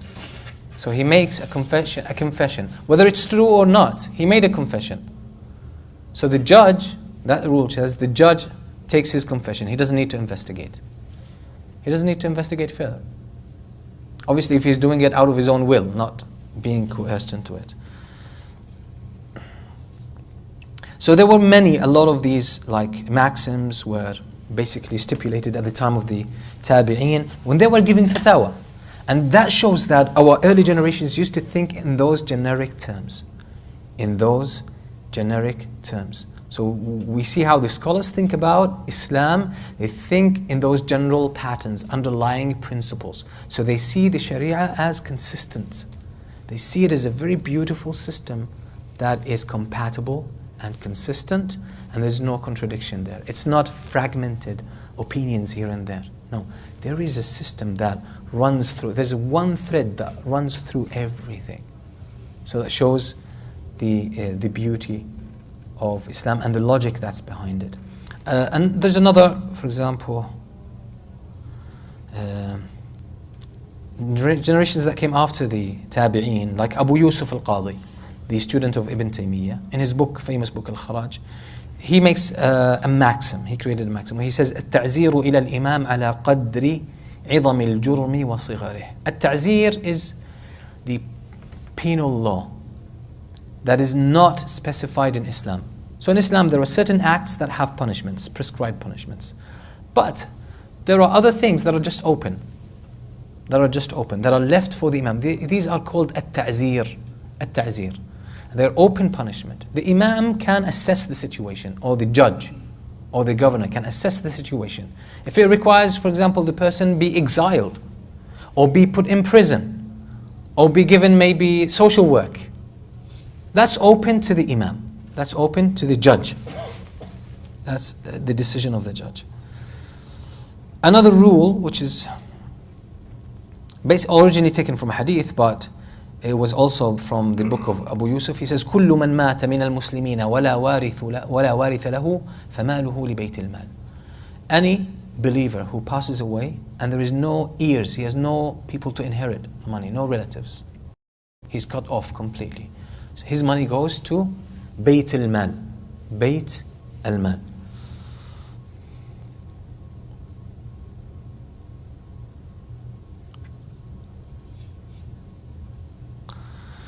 Imam al-Shafi'i, for example, in his book Al-Umm,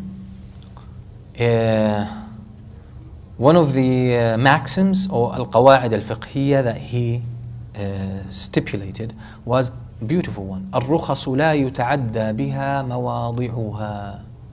الرخص لا يتعدى بها مواضعها. Basically, the exemptions in Sharia. You know, there are exemptions. When you're traveling, you shorten prayer. When you're traveling, you can break your fast if it's Ramadan. You know? So these exemptions and concessions, they should not be carried more than the necessity.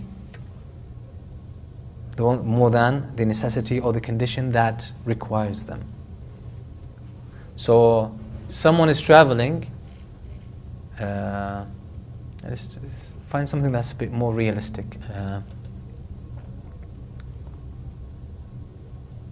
Someone goes through a surgery and it makes it hard for them to pray while standing in their back, let's say, surgery in their back. So they spend, for let's say, maybe 1 month, 40 days, it's hard, or it's almost very difficult, extremely difficult for that person to stand up in salah, so he prays while seated. But the person gets used to it, he gets comfortable there, and they just stay with it. So they keep praying while seated, right? But if they really just push themselves a little bit, there's no harm and there's no so much pain, they can actually go back standing while they pray. So this is why exemptions should not be pulled off a bit more than what the conditions that require them. There is an example here, but this is a very good example on al-Dabit. We said the fourth type is al-Dabit. Yeah, al-Dabit applies only to certain madhab, certain school of thought, and it's limited to a specific field. For example, there's this one, and from al-Shafi'i as well. He says, الرخص لا تكون إلا لمطيع فأما العاصي فلا. The exemptions and the concessions in Sharia can only be applied to someone in a state of obedience, not someone in a state of disobedience. That's a big debate among scholars. Some of them say, if someone travels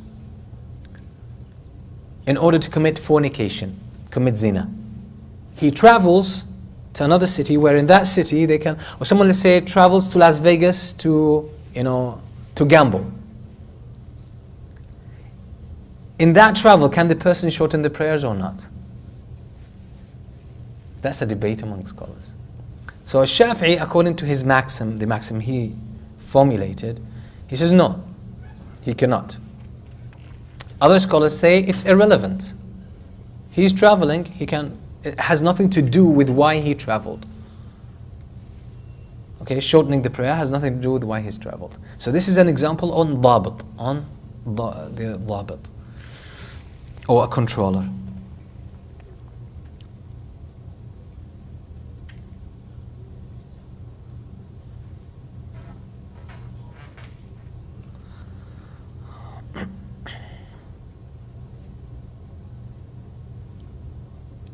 Okay, so these are, I think, generally speaking, the Hanafi scholars, they paid great attention to the fiqhi maxims.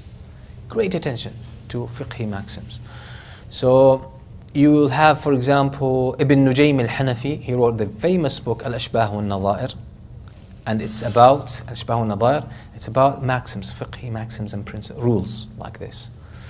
You have Abu Zayd al-Dabusi as well, Hanafi. He wrote a book on these maxims. These are among the earlier ones. So the Hanafi fiqh, a lot of it in the early stages as well, consisted of maxims. So the Hanafis mainly thought of principles. Why? Because they are Ahlul Ra'i. They are Ahlul Ra'i. They used a lot of intellect. So they would dig deep within the texts and the rulings, trying to understand the logical principles behind them. That's Ahlul Ra'i. So this is why a lot of their early fiqh was actually consisted of maxims and rules, generic rules like these. inclusive rules. And then the other madhahib started to develop more of these maxims and these books on. Now the biggest interest started to develop in the maxims actually in our times. So there have been attempts to compile all of them together, and it's the author of this book who wrote something Mawsu'at al-Qawa'id al-Fiqhiyya, the encyclopedia of the fiqhi maxims. It's quite a huge number of volumes, and he tried to get all of the maxims in all the different madhahib in one collection. So that was a very good effort actually what he did. But there are some books that really stand out, through the history. You have, for example, one of the Maliki scholars, Al-Qarafi, one of the most famous scholars, Al-Qarafi. He wrote a book called Al-Furuq. Al-Furuq, that's a very powerful, profound book. Al-Furuq means the differences. So he actually, mainly he tries to focus on these principles, on the rules and the maxims. But he has a very unique approach to them. One of the famous books is also Al-Qawa'id Al-Nuraniyya, taken from Ibn Taymiyyah. He wrote Al-Qawa'id Al-Nuraniyya. One of the Hanbali scholars, Ibn Rajab Al-Hanbali, rahimahullah, wrote Kitab Al-Qawa'id, Qawa'id Ibn Rajab. It's known as Qawa'id Ibn Rajab, also on these fiqhi maxims. So these are among the most famous. Also, As-Suyuti wrote Al-Ashbah Al-Nadha'ir, just like the same title as Ibn Nujaym al-Hanafi.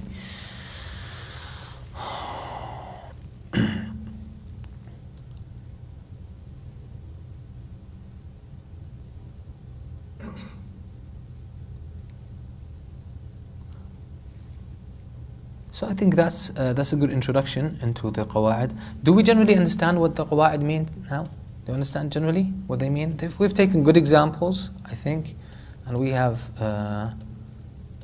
I'm glad we found this textbook. I think it makes things easier. The Arabic one is a bit more rigid and difficult, so this one helps. And there's a lot of terminology, English terminology here that, so it makes it easy. When I was making up my own words, I found it a bit difficult, but this has, alhamdulillah, made it easy for me. So let's spend the time that we have left for questions and answers. I don't want to push it too much. I know this is, as I said, this is quite a new approach.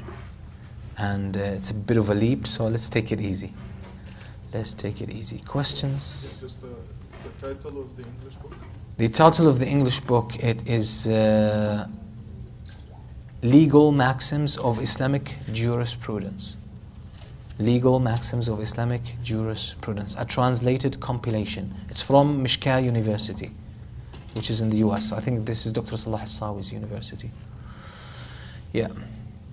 Last class you mentioned one maxim about, I think it was wudu and ghusl, where you said whatever is pure, you may ghusl, whatever comes out is pure. Yeah, if pure comes out of the private parts, right? What about the menstrual blood? The menstrual blood. Okay. So it's impure. Yeah. But it requires ghusl for purification. Right? Yeah, it does require ghusl, so that could be an exception. Yeah. And that could be an exception. Very good question. I was showing off to my wife what I heard, and she said, Yeah. what about this? And I said, Yeah, well, obviously, subhanAllah, each one sees the world differently, right? They have their own world view, right? Yeah, so it could be an exception. Yeah. So that's not a general one, that was an example. It could be more of a, we said all rules, you're going to find exceptions to them. So this probably follows another rule. Okay, so this is one of its exceptions, the exceptions to this rule. Yeah. So this is why we have to be careful. And we're going to come to a question is, can we use the fiqhi rules to formulate fiqhi opinions? Are they enough? The strongest opinion that they are not enough, but they contribute in the process. Because they are, as they say, qawa'id aghlabiyya. They're not all inclusive necessarily. There is a small percentage that's considered to be an exception. So what if the case we're dealing with is actually one of those exceptions? So this is why it only contributes to the formulation of fiqhi opinions, but it's not the only source, and it should not be the only source. Yes, sisters, no questions? Okay, brothers. I have a question question. So with regards to like when you have a situation where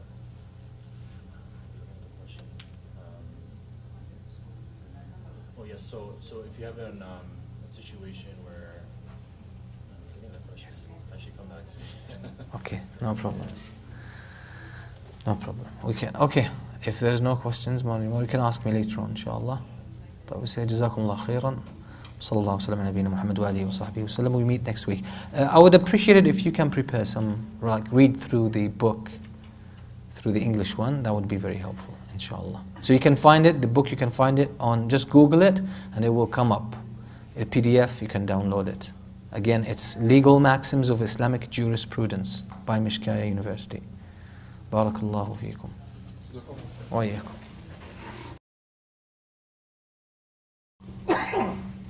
جاهز محمد؟ محمد؟ نبدأ؟ الحمد لله رب العالمين والصلاة والسلام على سيدنا محمد وعلى آله وصحبه أجمعين وبعد. So this is our third session, inshallah, on the maxims of fiqh. Just to have a bit more insight into the maxims of fiqh, because it's a dilemma or most of the time to translate the concept, because we have, although we spoke about the difference between usul al-fiqh and al-qawa'id al-fiqhiyya. Usul al-fiqh are the foundations of fiqh, and these are basically the rules that show us how we deduce rulings from texts. How do we handle the texts? Okay, what are the general rules that govern the deduction process, which is how do we understand the texts in order to take from them rulings. So there are principles and there are parameters and there are guidelines that we should follow in order for our deduction or the rulings that we extract from evidence, from textual evidence, to be correct and authentic. Al-Qawa'id al-Fiqhiyya is different, is completely different kind of science, although it's quite related, but it is more, as we said, general rules that seem to apply to a huge number or an endless number of fiqhi rulings. So they're basically more about patterns, general patterns that are noticeable in Sharia. That when you see Sharia, for example, you will see there is a very strong tendency towards ease, making things easy, making things more practical. So this is a general feature. So this is why this general feature was written down as a maxim, as one of the rules of fiqh. Some scholars like to call these maxims theories. Why? Because although some of them are based on evidence from the Qur'an and the Sunnah, some of them, even the very wording of them is actually taken from the Qur'an and the Sunnah, but still they are a theory. It's a human effort to see what the general rules in Islam are. So this is why some of the scholars call them nadariyat al-fiqhiyya. An-nadariyat al-fiqhiyya. They are actually theories, fiqhi theories. Like in any discipline or any science, when you notice a recurring theme and it happens over and over again, let's say for example, lung cancer is more prevalent among smokers. When you make a study and you actually find a strong correlation between smoking and lung cancer, then you arrive at the conclusion that, you know, there is a strong link. So this is a general feature. Smoking tends to increase the possibility or the probability of someone getting lung cancer. So this is why some scholars call them an-nadariyat al-fiqhiyya, fiqhi theories. This is more of a recent. It was widely used mainly by Sheikh Mustafa al-Zarqa, and then there was a complete study done by a very powerful scholar in that field, and is Fathi al-Duraini. Fathi al-Duraini. He actually had a research called an-nadariyat al-fiqhiyya, or an-nadariyat al-fiqhiyya, yes. Talking about the history of al-qawa'id or the maxims of fiqh, we said in the early times, the time of the Prophet ﷺ, the times of the companions of the Prophet ﷺ, some of those maxims or some of those theories were stated. Some of them are in the Qur'an, you will find them clear there. For example, وَلَيْسَ وَأَحَلَّ اللَّهُ الْبَيْعَ وَحَرَّمَ الرِّبَا. وَأَحَلَّ اللَّهُ الْبَيْعَ وَحَرَّمَ الرِّبَا. So any transaction that meets the criteria of riba, of usury, then it is considered to be riba. Any transaction that falls naturally under buying and selling, then it's considered to be bay'. So the original state of any transaction is actually it's halal. Why? Because it's bay'. Unless we find out that it's more in line with a riba, then we consider it to follow that category, so it becomes haram. This is a general rule. This is a general rule. Then you will find, for example, Allah subhanahu wa ta'ala says, يُرِيدُ اللَّهُ بِكُمُ الْيُسْرَ وَلَا يُرِيدُ بِكُمُ الْعُسْرَ. Allah wants ease. Allah wants to bring ease to you. Allah doesn't want to bring hardship. So this is, as well, this is a maxim. This is a fiqhi maxim. It's a theory. It's a recurrent theme throughout the Islamic rulings. And then we said from the Prophet ﷺ there are statements that were taken as general rules, like al-umuru, or like إِنَّمَا الْأَعْمَالُ بِالنِّيَّاتِ. The actions are considered based on their intentions, which is basically became one of the main rules, on the main maxims in fiqh.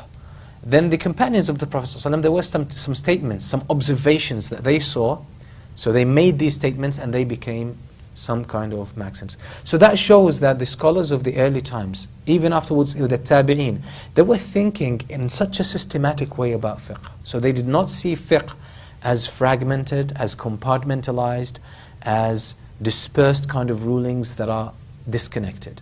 No, they could see general themes running through Islam, general principles and phenomena that are running through all the rulings that we find in Islam. So these are general features, and they codified them in certain statements.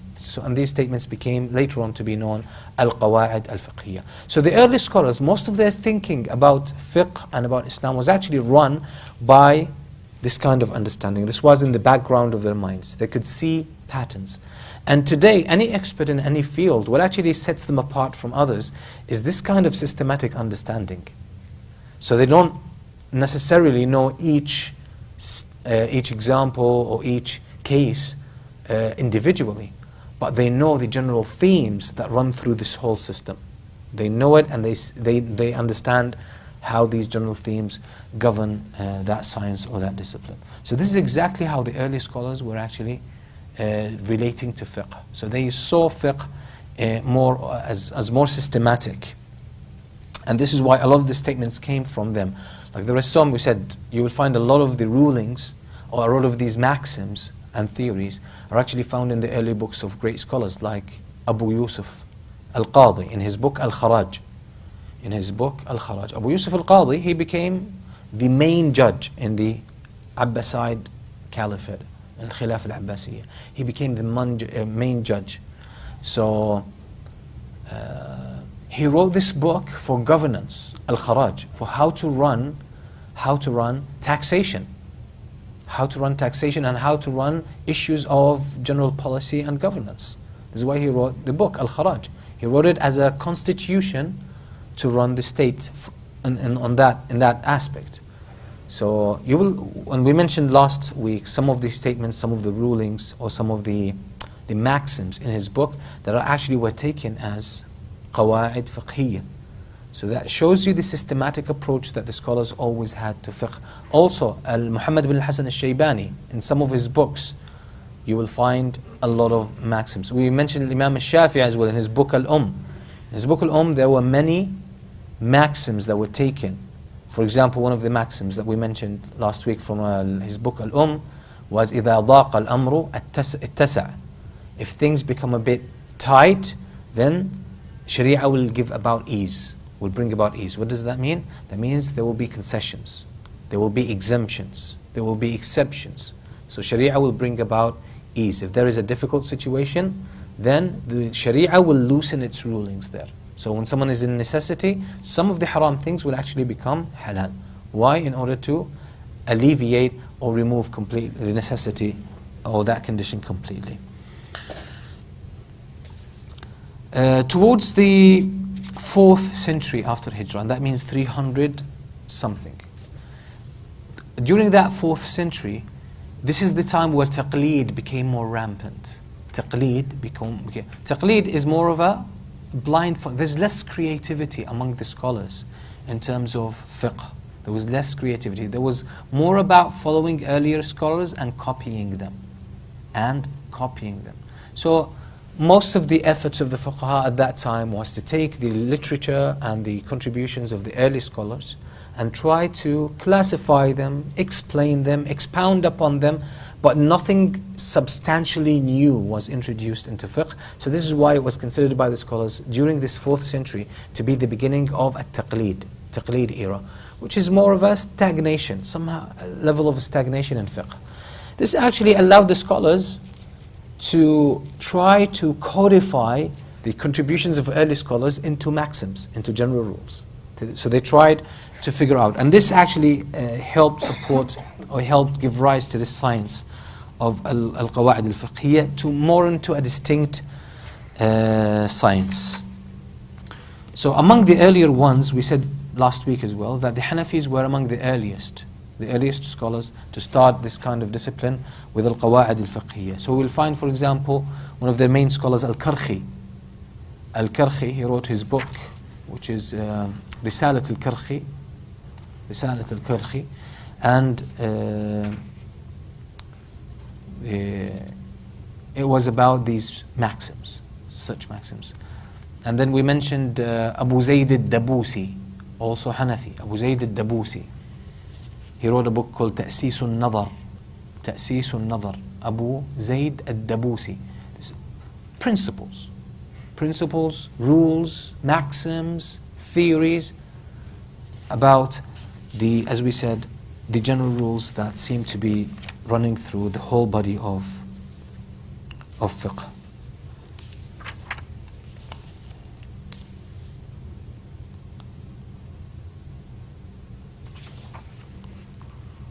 Then afterwards, towards the 5th century, we have some other books started to appear as well.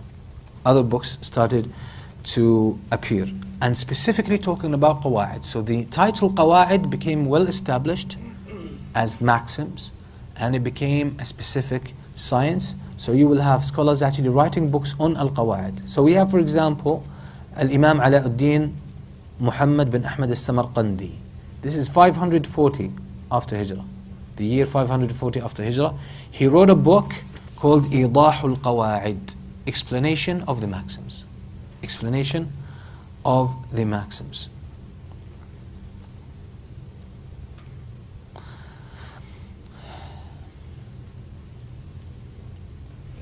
Towards the 7th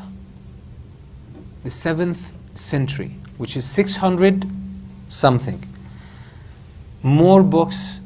This was more of a revival era for al-Qawa'id. So there were more books written then. Amongst the most outstanding, the famous book of Izzuddin al-Izz bin Abd al-Salam, Izzuddin ibn Abd al-Salam, the Shafi'i scholar, Izzuddin ibn Abd al-Salam, or al-Izz ibn Abd al-Salam. He wrote one of the most beautiful books ever written in Islam. It's called Qawa'id al-Ahkam. Qawa'id al-Ahkam fi Masalih al-Anam. This book is among the most outstanding books in the history of Islam. Really so beautifully written, full of maxims, full of theories that are quite like enlightening when it comes to studying Islam.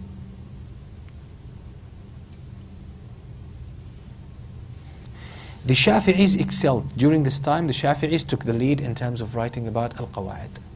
Scholars of the Shafi'i madhab actually expanded their knowledge there, and they developed these Qawa'id big time. So Al-Izz bin Abd al-Salam was a Shafi'i. There were other scholars as well who were Shafi'is, and you will find them in the English like text that we recommended. And inshallah, from next time we'll start reading. So I'll get one of these students, if anyone has like their laptop or tablet where they can actually read, help us, that would inshallah, because we said we're going to follow the old style of teaching, which is one of the students would be reading and they will be commenting on the text, and we'll be moving on like that inshallah.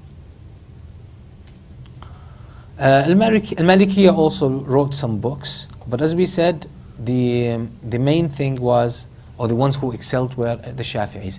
In the 8th century after Hijrah, which is 700 something, there was more books produced on Al-Qawa'id. So some of the books that are there, and I think you'll find some of them as well in the English book. There's Al-Ashbah wal-Nadha'ir li-Ibn al-Wakil al-Shafi'i. Al-Ashbah wal-Nadha'ir. Al-Ashbah wal-Nadha'ir means things that are similar and things that are different. Similarities and differences. Similarities and differences. So these rules will mention so many cases that are identical, although on the surface they seem to be different. So these are al-ashbah. And nadha'ir, they are different. They might seem to be similar cases, but they're actually different, completely different cases. So the scholars of Qawa'id al-Fiqhiyya focused on these two aspects, the similarities that bring so many cases into under one rule, and they focused on certain fiqhi cases that seem to be similar on the surface, but they're actually different. So they would be telling and showing the differences, and they would be showing the similarities. So many books were written under the name Al-Ashbah wal-Nadha'ir, the similarities and the differences. The similarities and the differences, Al-Ashbah wal-Nadha'ir. So we'll have plenty of them. Ibn al-Wakil al-Shafi'i wrote a book under this title. Tajuddin al-Subki, one of the great scholars of Shafi'is, wrote a book on this. Jamaluddin al-Isnawi as well wrote a book on this. Badruddin al-Zarkashi as well. All of these are Shafi'is. He wrote Zarkashi wrote something else. It's not Al-Ashbah wal-Nadha'ir. But we have later on, we'll come to As-Suyuti, who's Shafi'i as well. He wrote Al-Ashbah wal-Nadha'ir.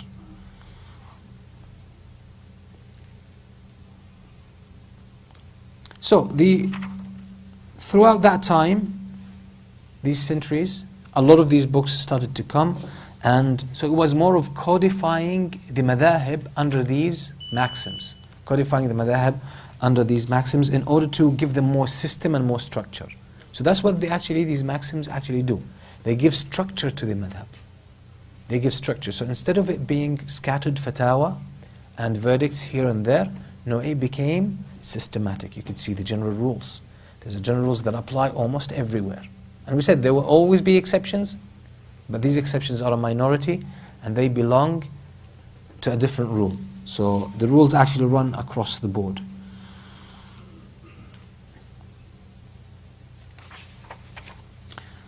So inshallah I will leave the details about these books that were written during the 4th, 5th, 6th, 7th, 8th, 9th centuries, that time where a lot of books started to write specifically. The books that were written on Al-Qawa'id or on the Maxims were fiqh specific. So you'll find the Shafi'is writing on Shafi'is, the Hanafis writing on Hanafi fiqh, the Malikis writing on Maliki fiqh, Hanbalis writing on Hanbali fiqh.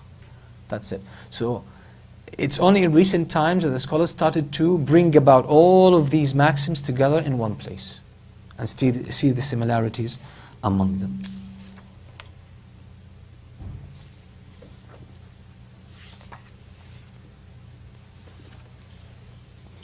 By the way, these maxims and rules are actually very practical, not only in fiqh, but even in life. They can give you guidelines even for life. They can shape and sculpt your way of thinking in a very practical fashion. Very practical fashion. And the reason is, Sharia or Islam and life, they're connected. They are connected. Islam is very practical. It's only sometimes some of its adherents, some of the people who hold on to it or try to teach it sometimes, that they actually have issues. But Islam itself is highly practical. It does not lose its essence or its ethics in order to condone reality or the status quo. No. But it recognizes and acknowledges the status quo or the reality, actual reality, and then it presents solutions that are practical to move reality or the actual reality to a better place. That's what Sharia is. So let's take some examples that really clarifies these things. So one of the These are things that just cross my mind now, to show you how these fiqhi or maxims are actually very powerful. The scholars say, في أوقات الرخاء يغلب العدل وفي أوقات الفتنة يغلب الفضل. At the times of ease and tranquility, that means when truth is established, we give precedence to justice. We give precedence to justice. For example, someone took, or you had a transaction with someone, or some kind of a project partnership with someone, and a dispute happened. You actually chase it until you get your right. You chase it until you get your right, and the person gets their right. So no one, takes an advantage of the other one. ولكن في أوقات الفتنة يغلب الفضل. So at the times of fitna, times of trial, times of turmoil, what do? That's for your personal dealings. You give precedence to forgiveness. So you might overlook some of your rights. So you have adl, you have fadl. You have adl, which is justice. Exactly, you get your right, I get my right. But fadl means you're gonna overlook some of your rights. That's during the turmoil times. Why? Because chasing justice is very difficult at times of fitna, and it could lead to greater evil. You could easily put your life at risk for the sake of chasing your right. So this is why Uthman ibn Affan, what did the scholars take some of this, like some of the examples of this? Uthman ibn Affan radiyallahu anhu, when he was the Khalifa and some of the Khawarij, they came and surrounded Medina and then surrounded his house. The companions wanted to fight them, right? And protect. He said, no, don't protect my house. They even came and killed him, and he did not defend himself. Why? Because he knew that this is a time of fitna. This is a time of fitna. If he were to fight, these people pretended to be Muslims. And they were actually Muslims, but they were on a corrupt understanding. And they were as well, the strings were pulled by some external forces. Uthman ibn Affan, he did not treat them with justice, with adl. He treated them with what? Fadl. So he did not fight them in Medina. Why? Because he did not want to create a fight among the Muslims. He said, I don't want to be the cause of Muslims shedding the blood of other Muslims. So he even sacrificed his life for that. Ali ibn Abi Talib radiyallahu anhu was frustrated. He said, why are you stopping us from defending you? From defending your house, pushing these people away? Because these people set a siege around the house of the Khalifa. That was a very turbulent time. Ali ibn Khattab got frustrated to the extent that he wanted to leave Medina. He said, I feel helpless because I want to defend the Khalifa, but the Khalifa has given us commands and orders not to, not to create any dispute with these guys. So that's at the time of fitna, you treat people with fadl. So you might overlook some of your rights. Someone might wrong you, you let it go. You let it go. Why? Because you're trying to preserve a greater benefit. Because sometimes you might have a dispute or fight over a small right of yours where you're actually causing a greater kind of evil to bring about, to come about. So you need to be careful. Another one of the maxims generally, the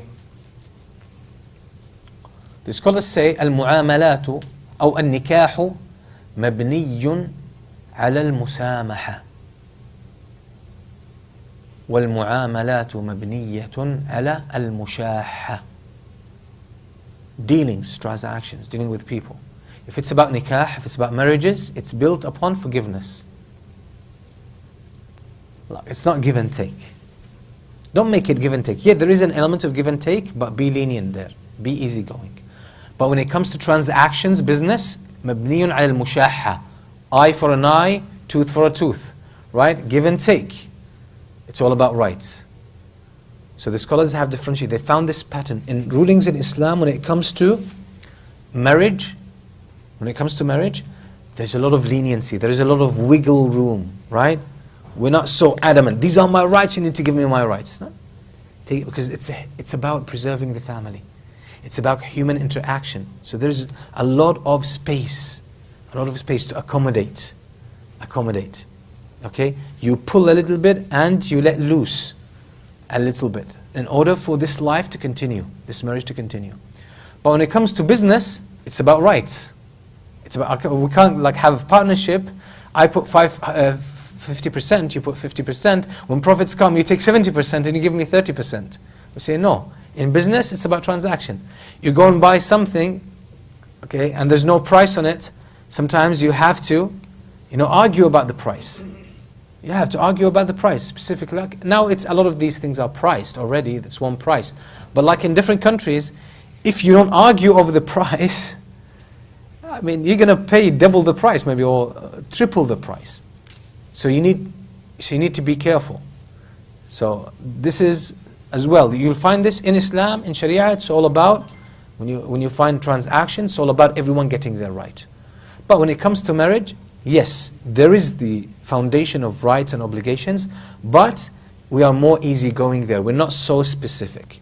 Now, imagine a husband is saying, like, he's chasing his wife all the day. That's my right. That's my right. These are my rights. You can't do this. You can't do that. That's my right. That's my right. That's not even a life.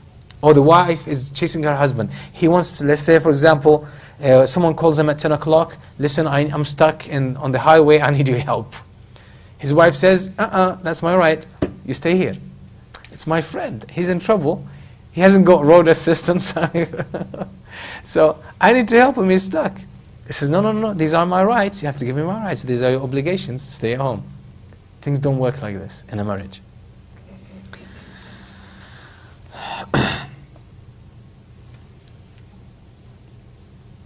So some of the rulings. Let's take some of them from that are actually very, very practical as well, that we can see the practicality there. As I said, these are taken from people who have studied Islam, studied the rulings, and they have seen these patterns or these, this kind of, these patterns. They've found them to be consistent, everywhere consistent. Whether you're dealing with Hajj, you're dealing with Salah, these are consistent across the board. For example, one of of these maxims, إن المقدور لا يسقط بالمعجوز عنه. إن المقدور لا يسقط بالمعجوز عنه. What a person is capable to do is not waived because of something else he cannot do. That needs explanation. What does that mean? المقدور لا يسقط بالمعجوز عنه. Someone owes you $10,000. He's incapable. Now he's financially stuck, incapable, his case is completely helpless. But he can pay you $3,000. He has $3,000, he can pay you. Can the judge say, let's settle the payment? Okay, I mean, that's what he can pay you, $3,000. Would you like it? Take it or leave it. Let's settle this once and for all. We say no. If he can give 3,000, he gives 3,000, and 7,000 stays, it's pending. He has to pay it. That's an outstanding debt. Whenever he can pay it, he should pay it. It does not get waived. It does not get waived. Someone, for example, is unable to stand up during the prayer. They had surgery in their back. So what do? They cannot stand up, but they can make ruku'. And that's an issue with people sometimes. So they cannot stand up, but they can make ruku', or they can make sujood. Let's say that's more specific. They can make sujood. So prostration, they can make it. So he says, okay, I can't stand up, so what do? I pray on the chair. So when the Imam says Allahu Akbar, he's behind the Imam and he's Allahu Akbar on his chair. He makes ruku' on his chair. And then the problem with a lot of these people, they make sujood as well on the chair. But you can make sujood, right? He can get off his chair and go and make sujood. No issues, no harm on his back. Here, al-maqdur, or al-maqdur alayhi la yasqutu bil-ma'juzi anhu. What this person is able to do does not get waived because there's something else he cannot do. So he cannot stand up, okay, during salah. That's fine, that's waived. But that doesn't mean everything else in salah is waived as well. Like in sujood as well, khalas, just leave it, do it on the chair. No. You can do sujood, you do sujood. Is that clear? So that's as well. These are examples. We're taking examples because, taking so much theory, sometimes it could be so abstract, and this might be problematic in understanding.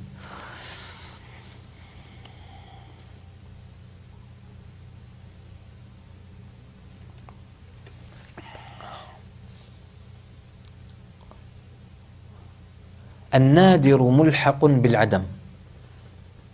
النادر ملحق بالعدم. That's a beautiful rule.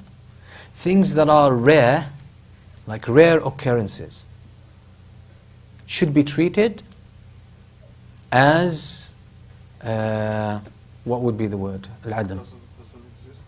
Yeah, but what would be a good way to put it? So, rarities are treated as,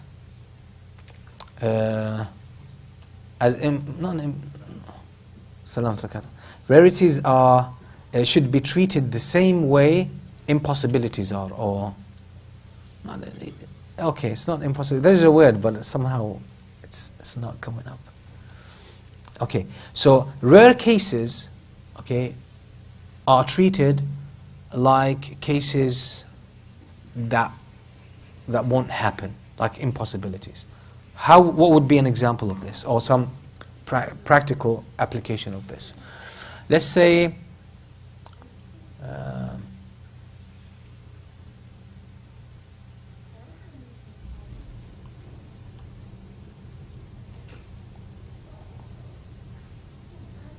I'm trying to think, find a good example there.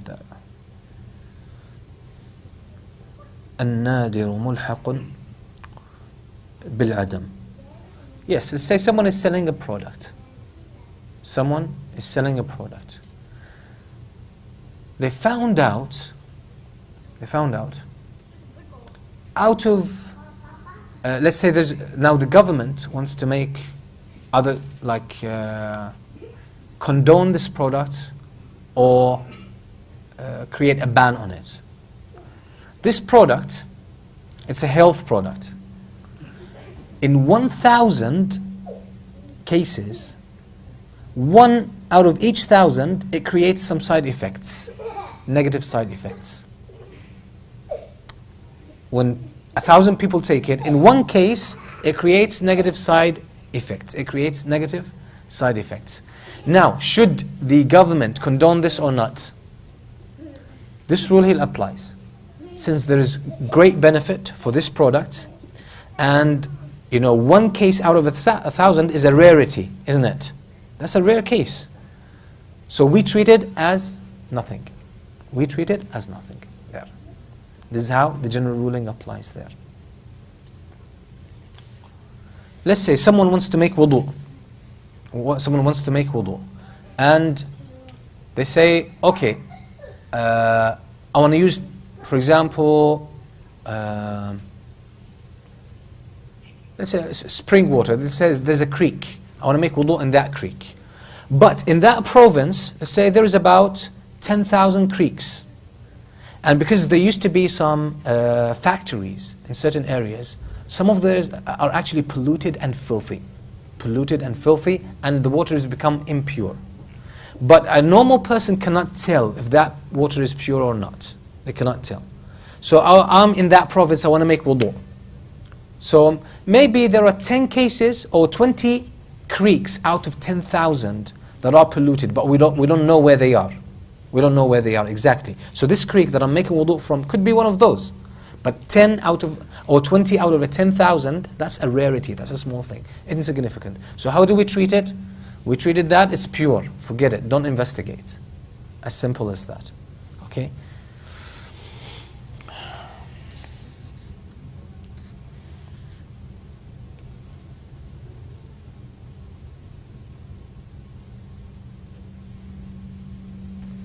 Anyway, so there are many other rules, but these are just examples that hopefully. Do you see, these are actually practical. They help you even deal with, like someone says, should I buy an iPhone or a Samsung phone? Well, how many faulty devices there are? Plenty. right? Out of, let's say, 10,000, at least you'll find 50 probably, they say, or 100 are actually faulty. But you still go and buy it. You still go and buy it. You take your chances. Why? Because it's a rarity. It's impractical. It doesn't make sense for me to dismiss a whole thing like this just because of a very minute possibility that something could go wrong. So this is also logical, you could see. So this shows as well the logical side and within that's running through the Islamic rulings.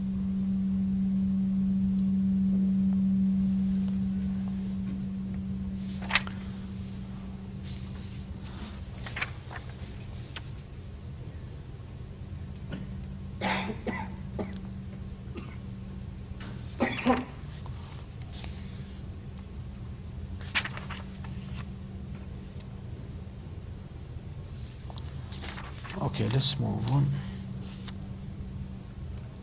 That's a good one as well to take it as an example. الإذن العرفي بطريق الوكالة كالإذن اللفظي. الإذن العرفي بطريق الوكالة كالإذن اللفظي. It's a very important one.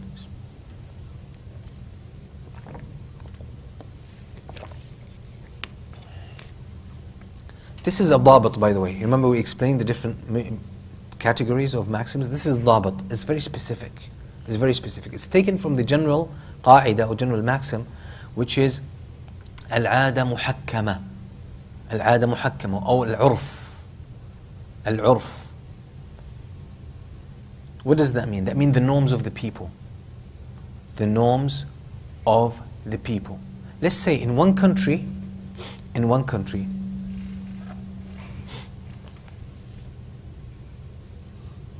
if the general understanding of the people,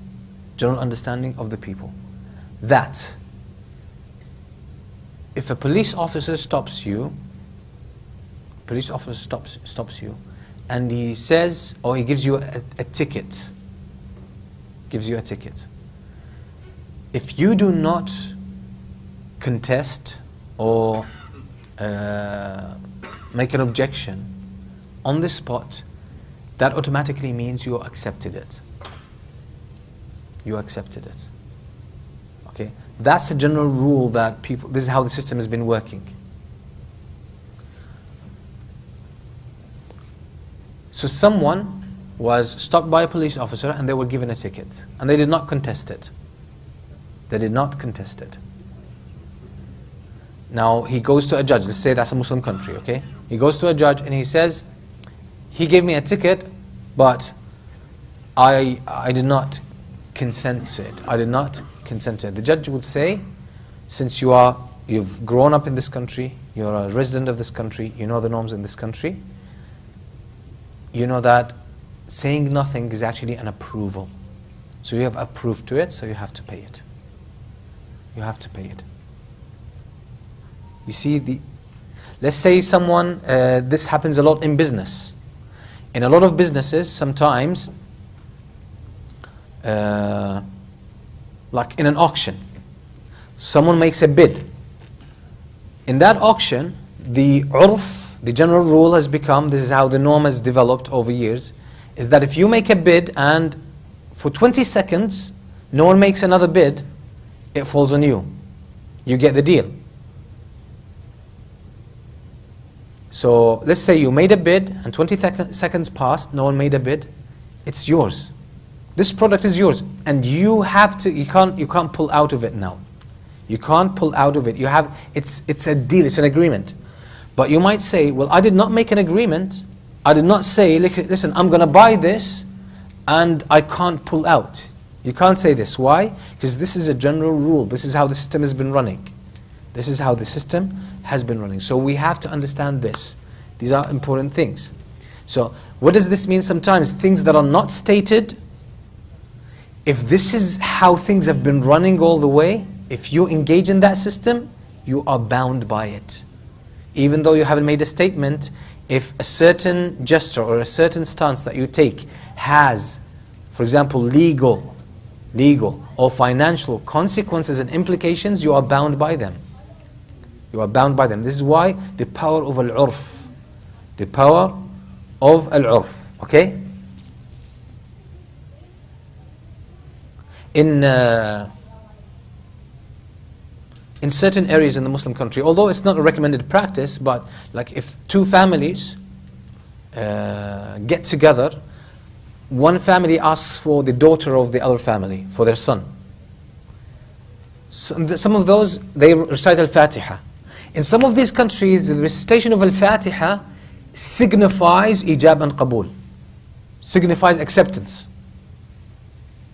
Basically, if the father of the boy or the young man says, okay, we want your daughter in marriage. If the, although this is disputed by the way by the scholars, because in marriage it has to be stated, but the scholars would still take this. If the father of the daughter said, let's recite Al-Fatiha, for them this is a statement of acceptance. This is how it's been running through this country. Although we don't recommend this practice, but we're saying these are sometimes the scholars. So later on, if the father of the daughter pulls out of the marriage, the judge will say, but you gave your word. So if you want to pull out of the marriage, it becomes khul', not divorce. So there are consequences. Okay? So the urf, the norms of the people, how people understand things, okay, gestures, words, how they apply, then all of these are binding. They are binding. And once you enter into the system, you are part of it. Okay? We'll carry on inshallah after salah. Sallallahu alaihi wa sallam wa iyyakum.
الحمد لله رب العالمين والصلاة والسلام على سيدنا محمد وعلى آله وصحبه أجمعين وبعده. Let's take a bit more maxims or qawaid. They are actually beneficial and helpful. I want to give you a bit more exposure to the qawaid al-fiqhiyya before we delve into the main ones, al-kulliyya, the more inclusive ones.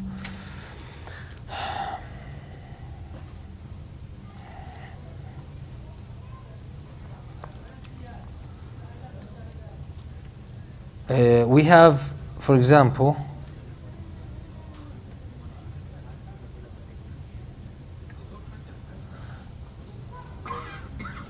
لا واجب مع عجز ولا حرام مع ضرورة. There is no obligation with inability, and there is no haram or impermissibility with necessity. That's the general rule. What does it mean? If someone is incapable of doing something in Islam, someone is incapable of fasting, physically is unable to fast, there's no obligation. He doesn't fast. But there's a kaffara, there's an expiation. Someone says, no, fasting is an obligation, you have to. This is not from Islam. So when there is inability, there is no obligation in Islam. لا واجب مع عجز. If someone is incapable, say, oh, when you pray, you have to stand up. Qiyam. Someone cannot stand up. You can't force them to stand up. It loses the level of wajib or obligation upon them. So they have a concession. When there is inability, there is no obligation. And when there is necessity, there is no haram. There is no haram. Someone, in order to survive, the only way for them to do, as we said, the only thing available is to eat something haram. That's the only way for them to survive. Otherwise, most likely they would die. That makes the haram here permissible. There's nothing about haram here. Again, like an issue happened here in the masjid months ago. A brother came with a question. He said, I came to the masjid and the first line was full. The first line was full. So I walked in and there was another brother who entered into the musalla area with me at almost the same time. So I told him, okay, you take that spot. There was one spot left at the end of the first row. I told him, you take it, I'm going to stand in the second line. He said, no. So he walked with me to the second line, and he left that spot open or vacant, and he stood up with me. I remember in that salah, I heard some people speaking, for a period of time, and it seemed to be like a heated argument. But after the salah, so this brother said, he told me that I came in, and there was this guy as well. At the same time, I told him, you take this spot, I will start a new line.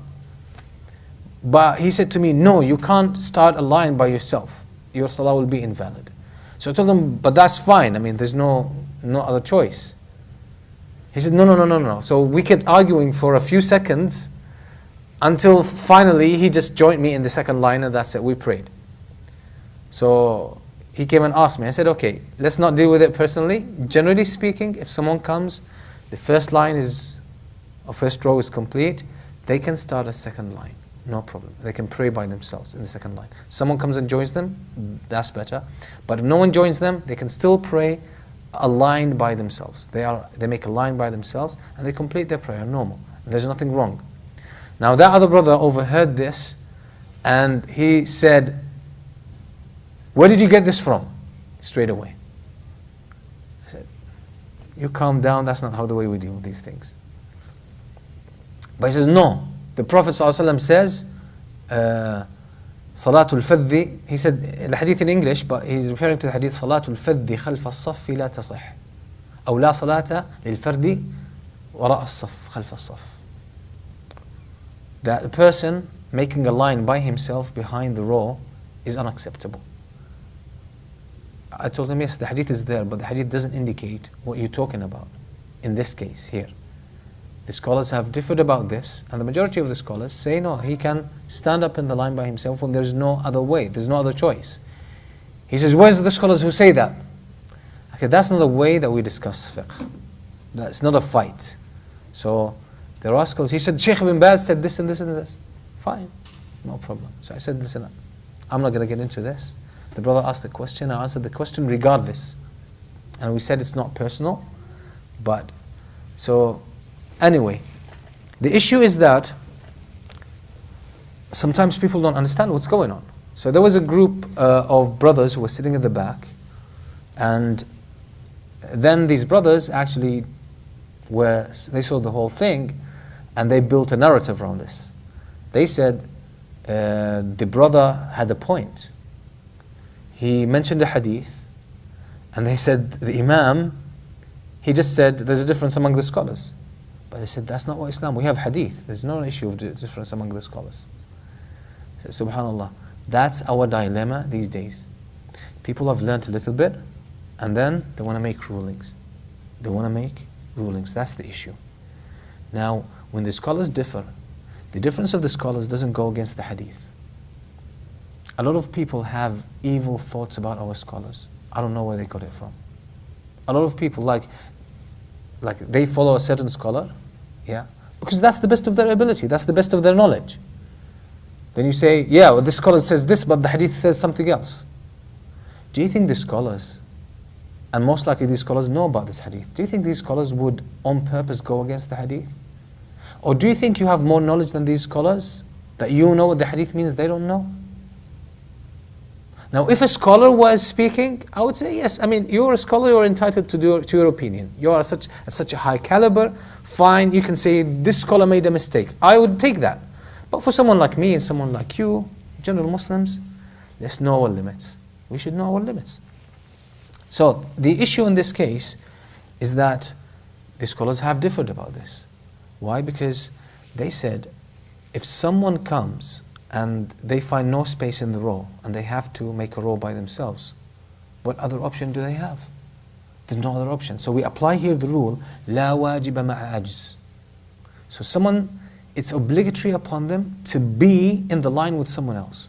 But there's no someone else. I'm by myself. And this happens. You come in after the Imam had already started, and you come, the first row is full, there's no place for you to squeeze in. So you find yourself stuck. You're going to wait for someone else? Or somebody says, you pull someone from the first line. But the scholars have explained, there are some scholars who hold this opinion, by the way, but the scholars have explained, they say, you have cut off a line. And that's haram. That's haram. For a line to be complete and then you make it incomplete. You cannot do this. And this has never been narrated from the Prophet ﷺ or the companions that they pulled someone from a line. So what do? You have no other option. Just pray. That's the only option you can. Or you still keep waiting until the Imam finishes his salah and no one shows up. And obviously that's worse than you praying behind the line. So alhamdulillah, the majority of the scholars say, no, you establish a line by yourself and you pray. Someone joins you later on, fine. They don't join you, there's nothing wrong with your salah. Why? Because لا واجب مع عجز. There's no obligation upon you if there's inability. I can't create someone and put them next to me to make a line. Okay? So we need to, sometimes someone learns a hadith or learns a verse and they think they know where it applies. No, you need to know there are other hadith, there are other principles, that everything works in context. You need to see how they work together. That's the only way we can understand Sharia. Otherwise, it's easy for someone to, that's a ruling, that's a hadith, and then you go everywhere. Islam doesn't work like this at all. We saw that the scholars have always had these guidelines. They saw Islam as systematic. There's beautiful system that runs through it. Okay.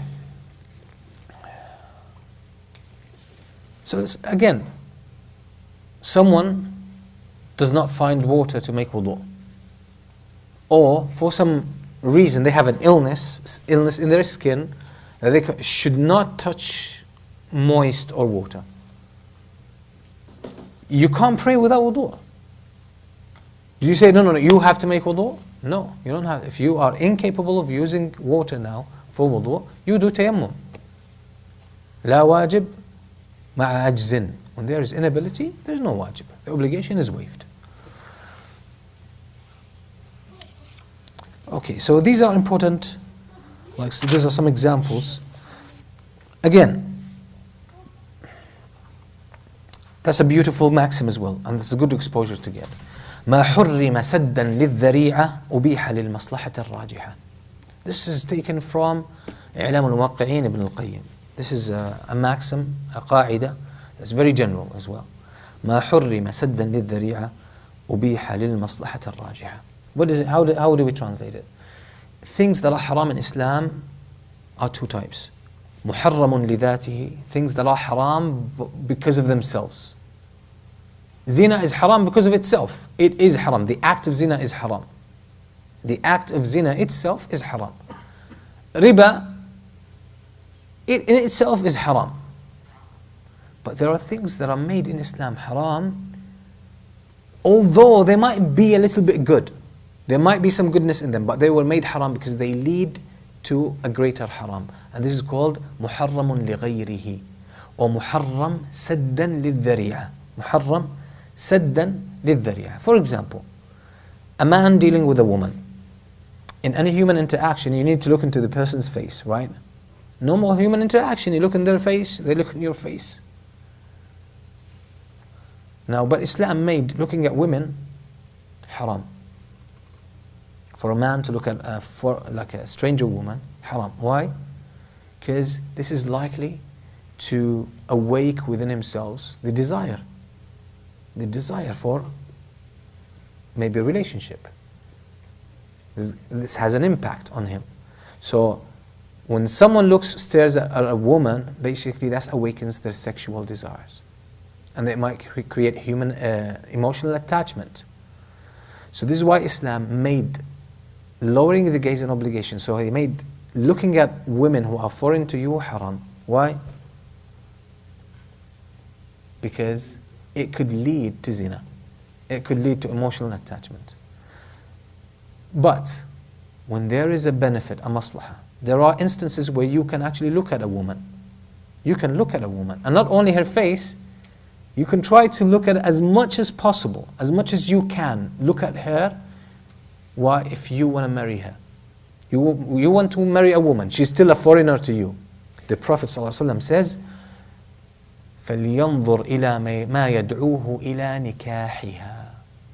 Let the person who wants to marry a woman, let him look at whatever could get him to marry her.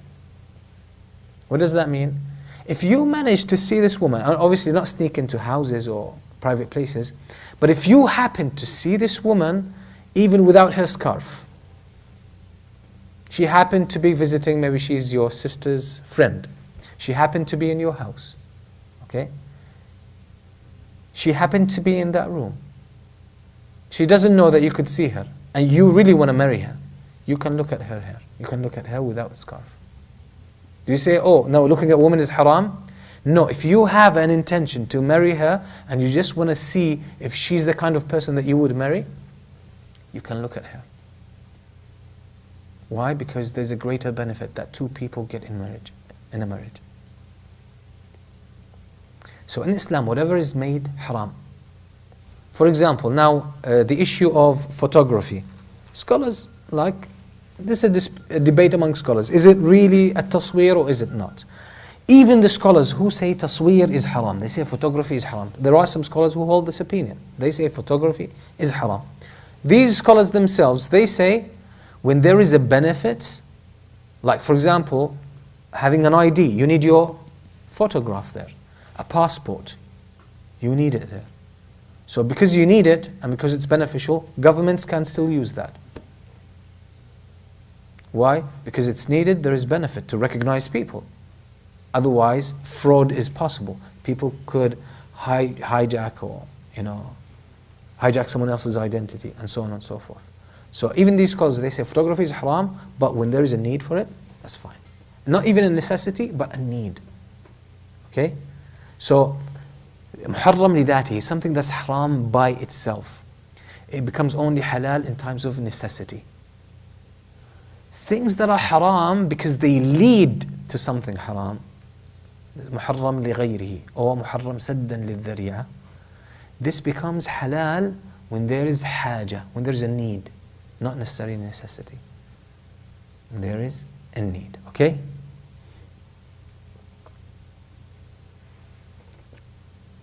So these are, again, these are examples of these maxims.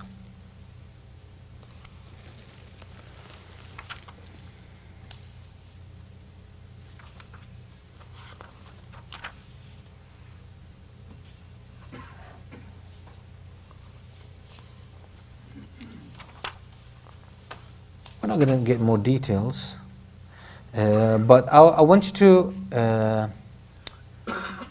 as you read through the book, and the book as well is Legal Maxims of Islamic Jurisprudence.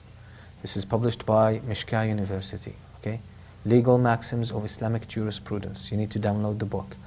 You need to read the most significant books in that field. You need to read the most significant books. We mentioned previously the Risalat al-Karkhi, تأسيس النظر by الدبوسي, Abu Zayd al-Dabusi. These are important ones. عز الدين or Al-Izz bin Abd al-Salam, قواعد الأحكام. This is very important. And others. These are Hanafis, and there are other madhahib as well. So you'll find a lot of them here. Each madhab, they put their books that are actually on qawaid that follow each madhab. And then inshallah, I think it's time for us inshallah to start getting into the qawaid, because we want to get into the qawaid. So we said there are al-qawaid, there's al-qawaid al-kulliyya al-kubra. Al-qawaid al-kulliyya al-kubra. What did we call them in English? What was the name they gave in English to them? Al-qawaid al-kulliyya al-kubra. Okay. They are normative legal maxims. Normative legal maxims. The scholars have agreed on 5 or 6. Okay? 5 or 6. These 5 or 6 apply across the board everywhere. These are normative legal maxims. They are inclusive and they apply everywhere. They are agreed upon by all the madhahib, and you will find them running through Islam wherever you go. So these are the main 5 or main 6.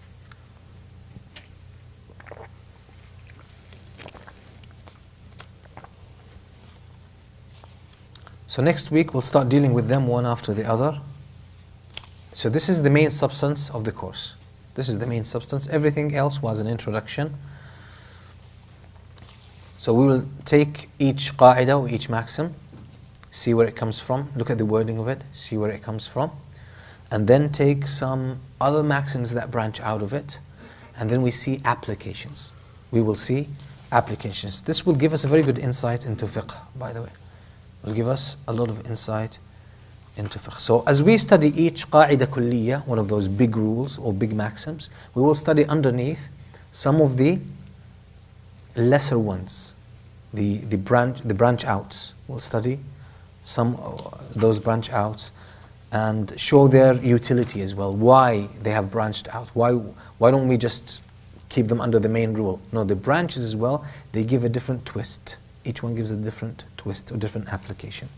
So we will inshallah focus on these, and we will try to take as many examples as possible, and maybe try to apply some of the rules on issues that are relevant to the challenges we face today, inshallah. Okay, so I think that's enough for today.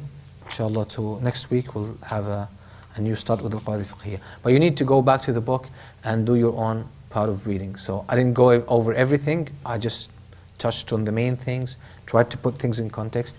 You need to read and find out for yourself the rest of it. The names of the books, the scholars, the historical development as well, how it developed. So we rushed through it, but you need to develop a bit more precise understanding of how it developed over the centuries.